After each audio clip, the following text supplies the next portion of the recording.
ญาติโยมผู้ติดตามรับฟังรายการธรรมะของทาง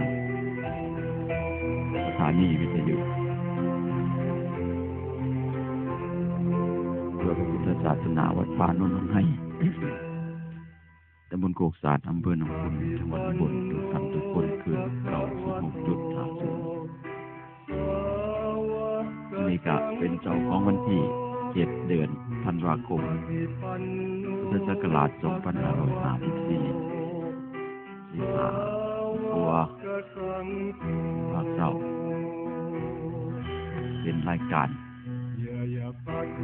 มาที่ติดตามกันเลยติดตามกันที่เคยเนาะส่วนยามเช้าบอกกันทุกภาคเศร้าคนเตความสว่างของแสงอาทิตย์จะเกิดขึ้นมาพอกันในหลักของมา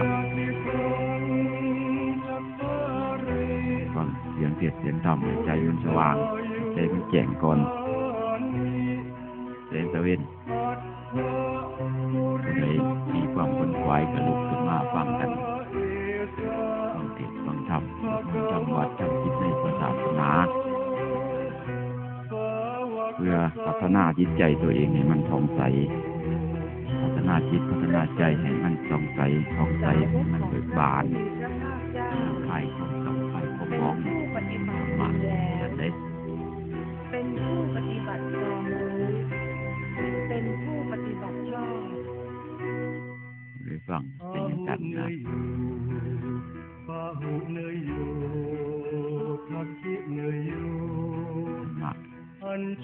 อย่างมันเท่ากับ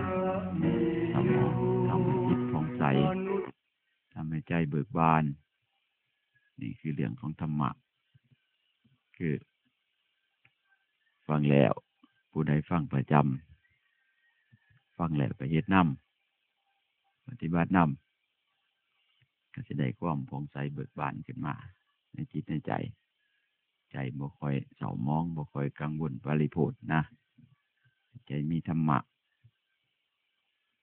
ใจมีได้ยินได้ฟังแล้วเอาไปเฮ็ดน้อมไปใช้จิตใช้ใจตนเองก็จะทำให้เกิดความผ่องใสเบิกบานขึ้นทำให้เป็นผู้อยู่สบายขึ้นกว่าเก่านะ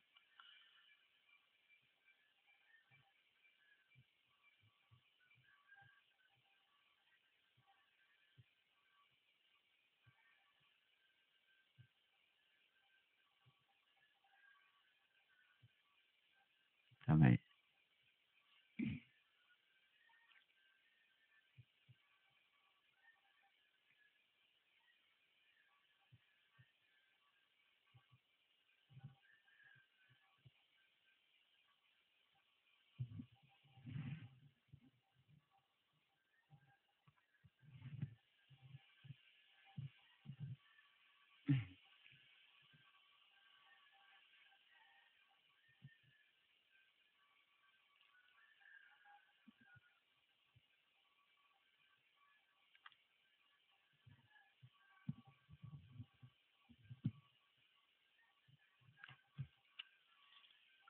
เรียนธรรมศึกษาธรรมประพฤติธรรมได้ยินธรรมก็รู้จักแล้วเอาไปอบรมใจเจ้าของนี่ละ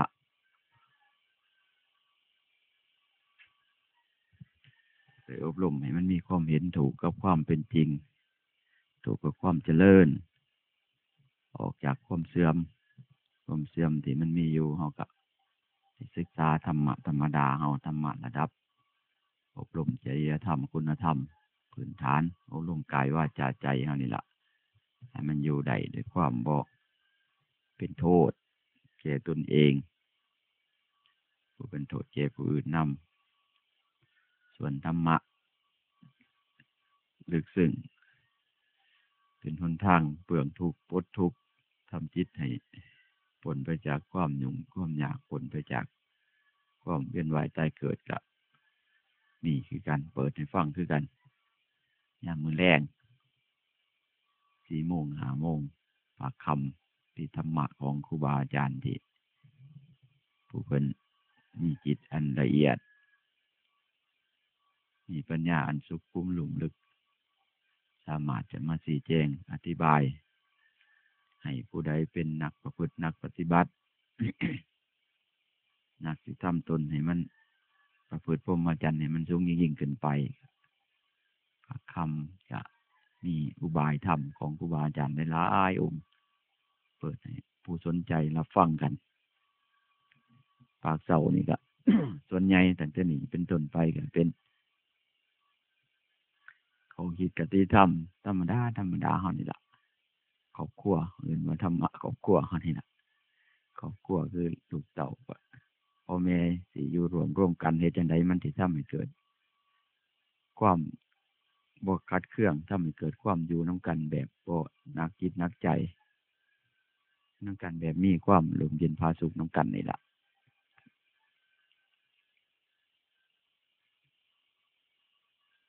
ทำให้อยู่นํกันแบบเป็นคนที่บ่ให้ทุกข์แก่กันนี่นะเห็นว่าคุณธรรมขั้นพื้นฐานของความเป็นมนุษย์นี่ล่ะมนุษย์ต้องมีคุณธรรมขั้นพื้นฐานเด้บ่มีคุณธรรมขั้นพื้นฐานมนุษย์สิอยู่นํกันบ่ค่อยมีความสบายปานใดดอกบ่ค่อยมีความสุขเพราะมันขั้นพื้นฐานแปลว่าพื้นฐานจะทำให้บ่สร้างความวุ่นวายให้แก่กันและกันเป็นคุณธรรมขั้นพื้นฐานของมนุษย์จะต้องรู้แล้วก็ต้องมีรู้แล้วบ่แล้วต้องมีพร้อมนะ ต้องมีอยู่ในใจนำมีอยู่ในใจนำออกมาปฏิบัติภายนอกสู่กันสิอาศัยกันอยู่นี่ล่ะมนุษย์ก็จังสิบ่ลำบากแต่บ่มีความรู้ขั้นพื้นฐานบ่มีคุณธรรมขั้นพื้นฐานนี่มนุษย์มันก็บ่ค่อยดีปานใดนะเป็นหยังจังบ่ดีเพราะมนุษย์นี่ฉลาดกว่าหมู่เด้ฉลาด IQ สูงIQ สูงนี่ล่ะ EQ ก็ว่า EQ ก็ว่า EQ นี่แปลว่าความสามารถคิดค้นอุบายได้ต่างๆวางแผนได้หลายแนวตัวนี้ล่ะตัว EQ สูงนี่ล่ะทำให้มนุษย์ต้องมีสิ่งควบคุมถ้าบ่มีสิ่งควบคุมมนุษย์ก็ต้องความสามารถนี่ล่ะมันก็เลยทำให้สร้างเหตุให้เกิดความวุ่นวายซึ่งกันและกันEQ ความสติปัญญาพิจารณาวางเหตุวางจักวางแผนนี่ล่ะมันทำให้เกิดความวางแผนไปคิดไกลออกไปคิดทำให้เป็นเหตุที่ให้เกิดความอยู่ร่วมกันสับสนวุ่นวายขึ้นจำเป็นมนุษย์ต้องมีคุณธรรมขั้นพื้นฐานมีไว้ในใจพอได้ระลึกนะมีความละอายนี่ละขั้นต้นความละอายมีหิริมีโอตตัปปะนี่คือคุณธรรมของมนุษย์โดยตรงเลยนะถ้ามนุษย์บ่มีคุณธรรมตัวนี้มันก็ยากถ้ามีหน่อยก็เป็นมนุษย์มีหลายก็เป็นเทวดานี่หิรินี่โอตตัปปะนี่ความละอายเพราะความละอายนี่คือเจตให้กายวาจาเป็นระเบียบสิเห็นที่คนอยู่ในขอบเขตของคุณสมบัติของมนุษย์ได้คือความละอายนี่แหละอายชั่วกลัวผิดนี่แล้วความผิดมันมีอยู่ทุกหม่องความชั่วมีอยู่ทุกหม่องถ้าคนบ่ละอายเฮ็ดได้เบิดกูหม่องเฮ็ดออกมาทางกายวาจาได้เบิดกูบอนลูกพ่อแม่ผัวเมียอยู่นำกันนี่แม่นเบิดถ้าขาดคุณธรรมคือความละอายต่อความผิดนี่มันก็สามารถจะแสดงออกมาได้ต่อกันได้แต่ว่าความละอายเป็นสิ่งสำคัญหลายสำหรับคนเฮานี่ล่ะถ้าขาดความละอายแล้วก็เบิ่งหยังก็บ่คือล่ะอยู่ไสก็บ่เหมาะบ่ควรความละอายจึงเป็นคุณธรรมขั้นพื้นฐานของสัตว์ที่อ้างตัวเองว่าเป็นผู้ประเสริฐนี่ล่ะคือสัตว์มนุษย์ถ้าบ่มีความละอายนี่ด้วยสติปัญญา EQ สูงนี่ล่ะปัญญามันหลายนี่ล่ะใส่ไว้ผิดตัวนี้นะมาให้หลายกันเองให้หลายพื้นบ่แล้วเผลอๆมาให้หลายเจ้าของอีกต่างหากฮู้จักตัวฮู้จักรวยนี่แหละสัตว์ประเภทอื่นก็บ่ฮู้ตัวฮู้รวยเนาะพ่อเนาะสัตว์ประเภทมนุษย์โอ้ตัวก็เป็นรวยก็เป็น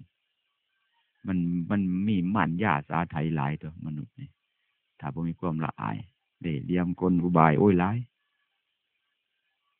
ตัวหลอกลวงตีหน้าเสือใจคิดจะหนึ่งกายเฮ็ดแนวหนึ่งมันสิต่างจากสัตว์ประเภทอื่นเขาตัว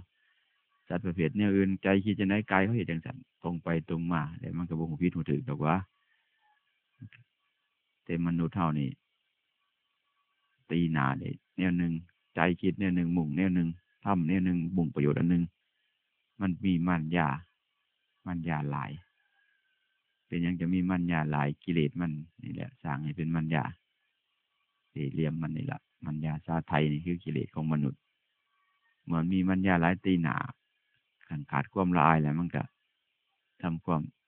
เสียหายให้กันและกันได้นี่ก็คือคุณธรรมขั้นพื้นฐานก็คือความละอายนี่แหละเหตุให้เป็นศีลธรรมคำสอนนี่จะเกิดขึ้นโดยเฉพาะขอที่ว่าขอบัญญัติคุณธรรมของมนุษย์เนี่ยว่าละอายนี่เรียกว่ามนุษย์สมบัติของมนุษย์คือศีลนี่ที่เกิดขึ้นมีขึ้นต่อบุคคลผู้มีความละอายคนนี้ว่ามันเกิดขึ้นมีขึ้นต่อบุคคลผู้หูแล้วก็ยังผ่านบ่ละอายก็ยังผิดอยู่คือเก่าความผิดความบกพร่องนี่เกิดขึ้นสิลดน้อยถอยลงแต่ไม่เกิดความสำนึกเกิดความละอายขึ้นเกิดความละอายกันในใจฮิริโอตตปาธรรมเป็นเครื่องคุ้มครองโลกคนว่าธรรมเป็นโลกบาลคือสิ่งคุ้มครองให้โลกนี่มันบ่วุ่นวายเห็นนะโลกถ้าขาดธรรมสองข้อนี่วุ่นวายเลยบ่มีแนวคุ้มครองไว้โลกก็สิวุ่นวายซับซ้อนปนเปกันนะการบ่ละอายมันเฮ็ดได้ตัวกันได้หลอกลวงกันได้นะคิดแนวนึงเว้าออกมาแนวนึงตั้งใจแนวนึงทำท่าออกมาแนวนึงมันขาดความละอายมันกลายเป็นมารยาสาไทยมาทันทีเลยเกิดเป็นความบ่ทำประโยชน์ให้กันบ่ทำประโยชน์ให้เกิดขึ้นกับผู้อื่นและตนเองด้วยนี่ความละอายจึงเป็นสิ่งสำคัญหลายความละอายนี่เป็นพื้นฐานจำเป็นของมนุษย์เท่าละความรู้ความเข้าใจรู้แล้วนี่ก็เป็นส่วนหนึ่งรู้แล้วจึงประกอบกับความละอายขึ้นจังสิมีความมีระเบียบขึ้น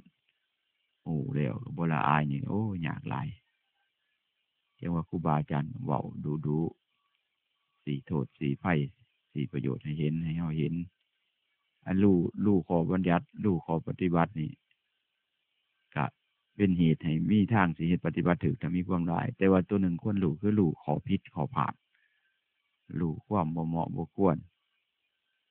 รู้สิ่งมันบ่ควรเฮ็ดรู้สิ่งมันควรเฮ็ดนี่ตัวนี้จะทำให้เกิดความละอายรู้โทษของมันนะเห็นโทษให้รู้โทษเห็นโทษของความผิดเห็นคุณของความถูกตัวนี้ก็เป็นสิ่งจำเป็นหลายเพราะว่าลำพังดูคือบ่เห็นนี่มันก็บ่เป็นเด้ต้องเทิงรู้เทิงเห็นก็จังเป็นขึ้นมาเทิงรู้เทิงเห็นเทิงเป็นเทิงมีอยู่นะเรื่องของธรรมะเป็นจังซั่นเด้รู้แล้วคือรู้จากนี่ละจากที่ศึกษาได้ยินได้ฟังได้เล่าได้เรียนนี่ละก็ต้องเห็นตามความรู้สึกเห็นแล้วก็ต้องมีให้มีอยู่ในจิตใจที่ธรรมะต้องครบจังสิเป็นธรรมนะจังสินำออกมาสู่นำมาจังสิเหตุให้เกิดเป็นภูมิธรรมแล้วจังสิเหตุให้คนเป็นพ้นที่เป็นคนดีนะเป็นคนบ่มีผิดเป็นคนบ่มีโทษนะเป็นภูมิกายบ่เป็นโทษวาจาบ่เป็นโทษการเป็นอยู่บ่ให้หลายตนเองบ่ผู้อื่นจังซั่นนี่ก็จำเป็นต้องรู้แล้วก็เห็นแล้วก็มีนะนี่ก็หลายคนผู้บ่เข้าใจว่าแต่ตัวเองหูบ่อยากฟังบ่อยากสนใจเฮ็ดหยังก็เฮ็ดมานานแล้วล่ะเพิ่นว่าหูมาเบิดแล้วล่ะเพิ่นว่าหูมาเบิดแล้วล่ะไอ้หูมาเบิดแล้วล่ะเนี่ยหูเบิดแล้วล่ะแต่วันบ่ทันเห็นโทษแนวเพิ่นบอกว่าผิดโทษมันมีแต่เฮาบ่เห็นนั่นล่ะคือเฮาจำเป็นต้องศึกษาต่อไปคำว่าศึกษานี่ก็จำเป็นต้องศึกษาจำเป็นต้องเรียนรู้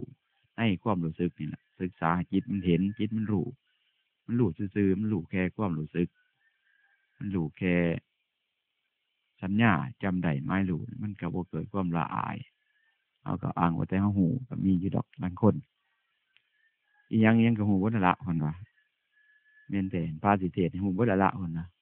ผมหูเบิดนะผมหูเบิดนี่หูจนเบิดเว้ย หูเบิดนี่พอดีเลย ต้องหูพอดีนะส่วนใหญ่กูเหมือนไม่ได้คนหูเบิด มันบ่หูพอดีก็เอามาเห็ดนะเป็นยังหูเบิดหูจนเบิดความดีนี่ก็มีบ่หน่อยคือกันในหูจนเบิดความดีพวกบ่อยากฟังเทศไม่ได้พวกหูเบิดนะหูจนเบิดหูจนเบิดความดีหูจนเบิดขอปฏิบัติหูศีลกับหูจนเบิดอย่างเบิดจนบ่มีศีลพอโตนี่ก็หลายอยู่เลยเป็นจังซั่นอยู่ในเนาะพ่อคนพวกบ่สนใจลูกหลานพ่อใหญ่มีออกคือกันล่ะพวกบ่สนใจนี่มักสิใส่คำนี่แล้วผมหูเบิดล่ะโดยเฉพาะพวกอีหยังก็หูเบิดล่ะหูจนเบิดเว้ยซ้ำคำว่าเป็ดผูเบิดนี่นะเบิดโอ้เป็ดแม่เบิดเขาว่าเป็ดแม่มันเบิดเรียกแต่เป็ดผูมันสิแนวนั้นล่ะพวกหูเบิดนี่หูจนเบิดขอปฏิบัติการว่าหูศีลนี่ก็หูจนเบิดจนบ่มีศีลอยู่ในตัวนะบ่ถือได้แนวนี้แต่ว่าใส่กันหลายหูเบิดนี่หูจนเบิดละคนว่าเป็นเหตุที่ให้บ่ได้สั่งสมเป็นเหตุที่ให้บ่บำเพ็ญคือการฟังนี่เป็นการสั่งสมบำเพ็ญอดกั้นเอาชนะใจตนเองการบำเพ็ญในศาสนาแม้นเฮาสิฮู้มากก็ตามการที่เฮาให้ทานรักษาศีลฟังเทศน์ฟังธรรมเข้าวัดกราบไหว้สักการะทำความอ่อนน้อมนี่แม้นเฮาฮู้เบิดม่วนหมู่นี้เฮาเฮ็ดม่วนหมู่นี้แต่เฮาบ่ได้เฮ็ดม่วนหมู่นี้มันบ่ได้ฝืนตนเองบ่ได้ฝืนกิเลสบ่ได้ฝืนทิฏฐิบ่ได้ฝืนมานะบ่ได้ละความเห็นที่มันผิดนั่นนะบ่ได้ละทิฏฐิมานะบ่ได้เอาชนะใจตนเองนี่มันก็เลยทำให้ความรู้ที่มีอยู่บ่เป็นขึ้นบ่มีขึ้นไอ้เอิ้นว่าหูบ่เห็นบ่มีนะมีบ่เห็นโอ้ยเห็นบ่มีบัดนี้บ่มีหยังบ่มีในใจของตนนะมันเลยหูไว้ซื่อๆการที่ได้หูแล้วก็ฟังหูแล้วก็ศึกษาหูแล้วก็ได้ปฏิบัตินี่ล่ะได้ปฏิบัติฝืนปฏิบัตินี่ล่ะมันสิทำให้ชนะตนเองสิทำให้สิ่งที่เฮาหูสิ่งที่เฮาเห็นเป็นขึ้นในใจมันสิเกิดขึ้นเกิดความเห็นเกิดความมีขึ้นในใจโทษก็สิเห็นขึ้นในใจเฮาโทษที่เพิ่นบอกมาโทษเพราะของที่เพิ่นบอกมาโทษมันมีโทษอยู่แล้วอยู่เด้เพียงแต่เฮาหูจนเบิดนี่ล่ะแต่ว่ามื้อนี้ไปก็ตามเลยอย่าสิหูจนเบิดเด้ พ่อใหญ่นี่ก็คือกันล่ะพ่อใหญ่ใจที่ว่าเจ้าของหูเบิดละเพิ่นว่าเขามันแต่น้อยจนเฒ่าล่ะเขาว่าก็เดินพุ่นน่ะเฒ่ามาเช้าเขานั่นเคิ้นว่าเขาหูจนเบิดเขาปฏิบัตินะหูเบิดกูอย่างแต่ว่าบ่มีหยังจักอย่างนี่ล่ะหูจนเบิดเป็ดแม่เบิดว่าซั่นเหลือแต่เป็ดผู้ก็หูที่หูมาน่ะเบิดจนบ่มีศีลพอโตนี่ก็บ่แม่นเด้หูเบิดกูอย่างบวชก็บวชเฮียนก็เฮียนเขียนก็เขียนอ่านก็อ่านเป็นติดเป็นจานสมมุตินะ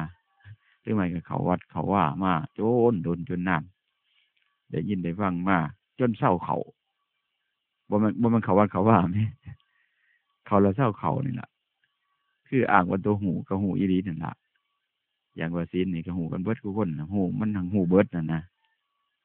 หูแล้วก็เบิดหูแล้วเบิดศีลนั่นนะหูแล้วเบิดศีลนี่บ่ถือเด้ยังบ่ถือหูว่าศีลธรรมเป็นจังซั่นอยู่หั่นบ่มีศีลบ่มีธรรมในใจพ่อขอนี่ก็หูจนเบิดเนี่ยนี่ก็บ่แม่นแนวคือกันเด้อพวกนี้ต้องมาฝึกใหม่ต้องมาแอบใหม่ฝึกยากสำหรับพวกแนวนี้พวกหูเลยบ่เฮ็ดนำทำตามโอ้ยปัญหาใหญ่ที่สุดเลยจำเป็นต้องมาแอบใหม่มาฝึกใหม่ต้องมาโลดมาละความรู้มันเบิดสิ่งที่เฮาหูมาเองนั่นสิ่งที่เฮาฟังอยู่ในใจว่าเฮาอ้างว่าเฮาหูนั่นบ่อยากหูบ่อยากฟังบ่อยากสนใจศึกษาผู้ใดบ่อยากฟังเทศผู้ใดนี่ล่ะตัวปัญหาใหญ่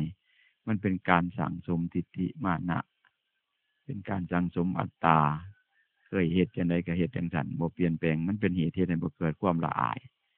เป็นเหตุที่ให้คนเป็นคนบ่มีหิริบ่มีโอตตัปปะบ่มีธรรมในใจนะหูแบบนั้นต้องโลภความรู้ชนิดนั้นโลภแปลว่าเฮ็ดจังได๋ต้องบ่สำคัญว่าเจ้าของหูนะต้องบ่สำคัญว่าเจ้าของหูต้องสำคัญว่าเจ้าของจะต้องศึกษาจะต้องปฏิบัติจะต้องฟังจะต้องเรียนรู้ต่อไปเรียนรู้สิ่งมันลึกซึ้งกว่านั้นการเรียนรู้ให้จังได๋การศึกษาเนี่ยการศึกษาภาคสัญญาก็คือเอาหูไว้แล้วนะตัวนึงภาคปฏิบัติก็คือฝืนความรู้สึกนี่ล่ะฝืนทำตามคำที่เพิ่นบอกว่าเป็นเหตุให้เกิดความร้ายเป็นเหตุให้เกิดบุญนี่ละฝืนทำตามนี่นะ ซ้ำเพิ่นว่าอันฟังเทศน์ได้บุญแล้วก็ฝืนเฮ็ดนะบุญมันจะเฮ็ดให้เกิดความละอายขึ้นนะเกิดความมีความสำนึกขึ้นต้องฝืนศึกษาต้องทำตัวเป็นคุยคนบ่ฮู้ถึงฮู้ก็อย่าไปสำคัญว่าเจ้าของฮู้แล้วบ่ต้องฟังบ่ต้องเรียนรู้บ่ต้องไปเฮ็ดบ่ต้องไปทำมันแล้วบ่เป็นนะหมดหมู่นี้แล้วบ่เป็นเด้แต่เฮ็ดแล้วเซาเฮ็ดนั่นแปลว่ามันบ่แม่นเฮ็ดแล้วอันแล้วอีหลีผลเป็นพระอรหันต์ผลจังเซาเฮ็ดได้จบกิจพระศาสนาจบกิจพรหมจรรย์พระพรหมจรรย์จบแล้วนั่นพวกนั้นจังแม่นแล้วพวกนั้นเฮ็ดจังได๋ก็แล้วอันหมู่เฮาธรรมดาอยู่นี่บ่ได้เด้สิไปบอกว่าฮู้แล้วเฮ็ดแล้วเซาเฮ็ดเพิ่นเอิ้นว่าเสื่อมเพิ่นเอิ้นว่าเสื่อมเด้ซ้ำคนเคยเข้าวัดฟังธรรมต่อมาเอ้ากูเข้ามาพอแห้งแล้ววัดเพิ่นว่ากูปฏิบัติมาพอแห้งแล้วล่ะเพิ่นว่าพอแห้งอยู่แต่มาเซาเฮ็ดนี่แปลว่าเจ้าเสื่อมละแปลว่าเจ้าเบิดแต่ขอปฏิบัติบ่ได้นะใจเจ้าหยาบขึ้นใจเจ้าขาดความละอายขึ้นคือม่วนนี่มันก็คือกันกับกินข้าวกินน้ำนี่ล่ะที่บอกว่ากินแล้วกูกินแล้วแต่ว่านเพิ่นว่าอยู่บ่ว่า นี่เผยว่าเนี่ยน่ะอย่าบ่เทิงผู้เฒ่าเทิงผู้หนุ่มเทิงลูกเทิงหลานตอนยามกินข้าวโอ้ยบ่กินดอกกินแล้วแต่ว่านว่าซั่นอาตมาว่าแล้วกินแล้วยังมื้อเช้ายังเว้นยังถามหาอีกอยู่ความหิวของร่างกายใจของคนนี่คือกันล่ะถ้าขาดจากการได้เฮ็ดจิตจะทำให้สร้างเสริมให้เกิดคุณธรรมจิตในพระพุทธศาสนาล่ะเอิ้นว่าท่านเอิ้นว่าศีลนี่ล่ะเอิ้นว่ามีข้อปฏิบัตินี่สร้างสมบุญเอิ้นว่าสร้างสมบุญนี่ล่ะบุญสุโขปุญญสะอุจจโยการทรงสร้างสมบุญนำสุขมาให้นี่ล่ะนำความสุขมาให้จิตใจนี่การสร้างสมบุญนี่ก็คือกันกับการกินข้าวกินน้ำนี่ล่ะคือกันกับการกินข้าวกินน้ำนี่ได้กินมื้อนี้แล้วสิแล้วมื้ออื่นก็บ่แม่นอีกล่ะความหิวมันก็ค่อยจืดจางไปอีกก็ต้องเฮ็ดทำกินไปนำเพิ่มไปนำบุญคืออาหารของใจใจก็จังสิมีบุญใจจังสิมีความสุขใจจังสิมีความละอายใจมีความละอายคือใจมีบุญเด้ใจละอายบ่ทำเนี่ยมันผิดเมื่อละอายบ่ทำเนี่ยมันผิดโทษของความผิดมันก็บ่ปรากฏขึ้นทางใจใจก็จะบ่ได้รับความเดือดร้อนจังซั่นนะใจก็สิบ่เป็นใจที่ขาดอาหารจังซั่นแหละสิบอกว่าฮู้แล้วเซาเฮ็ดเข้าแล้วเซาเอาเซาปฏิบัตินี่ครับบ่ให้เป็นพระอรหันต์เซาซะก่อนเด้อไผคือกันเป็นพระอรหันต์แล้วจังแม่นจิตจบแล้วเฮ็ดแล้วละว่าซั่นจังว่าบ่ได้ว่าดอกหมู่เฮานั่นอาตมาฟังเบิ่งสังเกตเบิ่งบ่ว่าได้ไม่ออกบ่ว่าได้พอออกอาตมาก็คือกันแล้วเซาบ่ได้มันนี่เป็นหยังมันเป็นพระอรหันต์เซาบ่ได้เด้เซาเฮ็ดความดีบ่ได้เซาสร้างความดีในพระศาสนาบ่ได้เซาสร้างสมบุญกุศลนี่บ่ได้แท้ๆล่ะเซาเข้าวัดฟังธรรมเซารักษาศีลนี่บ่ได้เซารักษากายวาจานี่บ่ได้ดอกเซาเฮ็ดดีต่อกันนี่บ่ได้แม่นสิเคยเฮ็ดดีมามันเซาเฮ็ดนี่ก็ทุกข์ขึ้นโลดเสียหายขึ้นโลดเดือดร้อนขึ้นโลดจังซั่นนั่นนะเพราะเป็นหยังมันเป็นเรื่องของต้องเฮ็ดต่อไปนี่ส่วนใหญ่มันสิอ้างว่าแต่ฮู้แล้วเซาๆเพิ่นว่าฮู้เบิดแล้วล่ะเพิ่นน่ะฮู้เบิดแล้วบ่เฮ็ดจักเที่ยนี่ที่มันเป็นตาพิจารณาอยู่ได้หม้องนี้อีหยังก็ฮู้เบิดอันแต่ลูกหลานพ่อแม่สิบอกซั่นฮู้เบิดกูอย่างนั่นล่ะมาบอกข้อยหลายจมหลายยินจนหลอนได้ยินจนหลอนบ่ทันเฮ็ดนำจักอันนี่ก็โอ้ก็ซ้ำบ่ทันได้ยินนะเว้ยซ้ำบ่ทันเว้าเนี่ยคันพ่อแม่สิบอกเนี่ยแนวหยังแหน่กันสิรู้ทูทังอ้างว่าแต่ฮู้นะอีหยังก็ฮู้เบิดกูอย่างฮู้เบิดกูอย่างหั้นบ่เซาเฮ็ดจักอย่างของขี้หลายฮู้แนวนี้บ่ทันใช้บ่ทันได้ฮู้เบิดกูแนวความหลายบ่ทันเกิดฮู้ลางเที่ยคนเฮานี่ก็แปลกเด้จิตที่บ่ได้สั่งสมบ่ได้ประพฤติปฏิบัติบ่ได้ฝึกหัดอบรมนี่ล่ะบ่ได้ฝึกหัดอบรมคือบ่ได้ทนฝืนทวนกระแสการที่คนเฮาได้ทนฝืนทวนกระแสคือจังเฮ็ดในจิตที่พระพุทธเจ้าเพิ่นบอกให้เฮ็ดนี่ล่ะจิตของคฤหัสถ์หรือของบรรพชิตนี่ล่ะเพิ่นว่าพฤติธรรมสมควรแก่ธรรม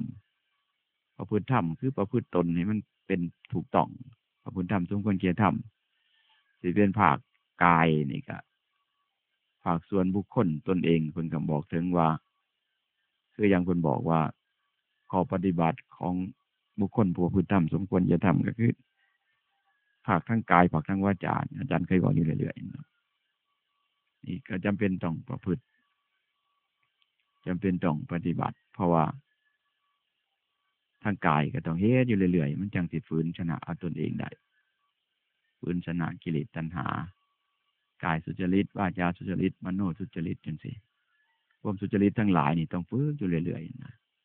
มันจังสิเกิดความหยาดเกิดความหลายจังสิเห็นนะเห็นโทษถ้าลำพังเข้าใจแล้วแต่ว่าเฮ็ดบ่ได้จักอย่างนี่บ่ยอมศึกษาบ่ยอมฝืนตนเองตนเองนี่เรื่องฝืนตนเองเรื่องกายหรือเรื่องสดับรับฟังในเรื่องของบุญนี่ล่ะเรื่องของบุญนี่เว้าอีหลีก็เป็นเรื่องของฝืนอยู่เด้สำหรับคนบ่ทันเป็นฮู้แต่ก็ตามแต่คันยังเฮ็ดบุญบ่ทันได้นั่นแปลว่าผู้นั้นบ่ทันมีความละอายเฮ็ดบุญนี่บ่ได้หมายความว่าจะทานดอกหมายความว่าเฮ็ดบุญเป็นคนบ่มักบุญแปลว่าคนบ่ทันฝืนตนเองเป็นคนบ่ทันมีความสำนึกละอายบ่ทันมีหิริมีโอตตัปปะถือว่าเป็นคนบ่ทันมีธรรมบ่ทันตั้งอยู่ในธรรมจำเป็นต้องฝืนเพราะการเฮ็ดบุญนี่ก็เป็นการฝืนตนเองฮู้ซื่อๆคันบ่ได้ฝืนมันก็บ่ละออกเด้สามเพิ่นบอกว่าทาน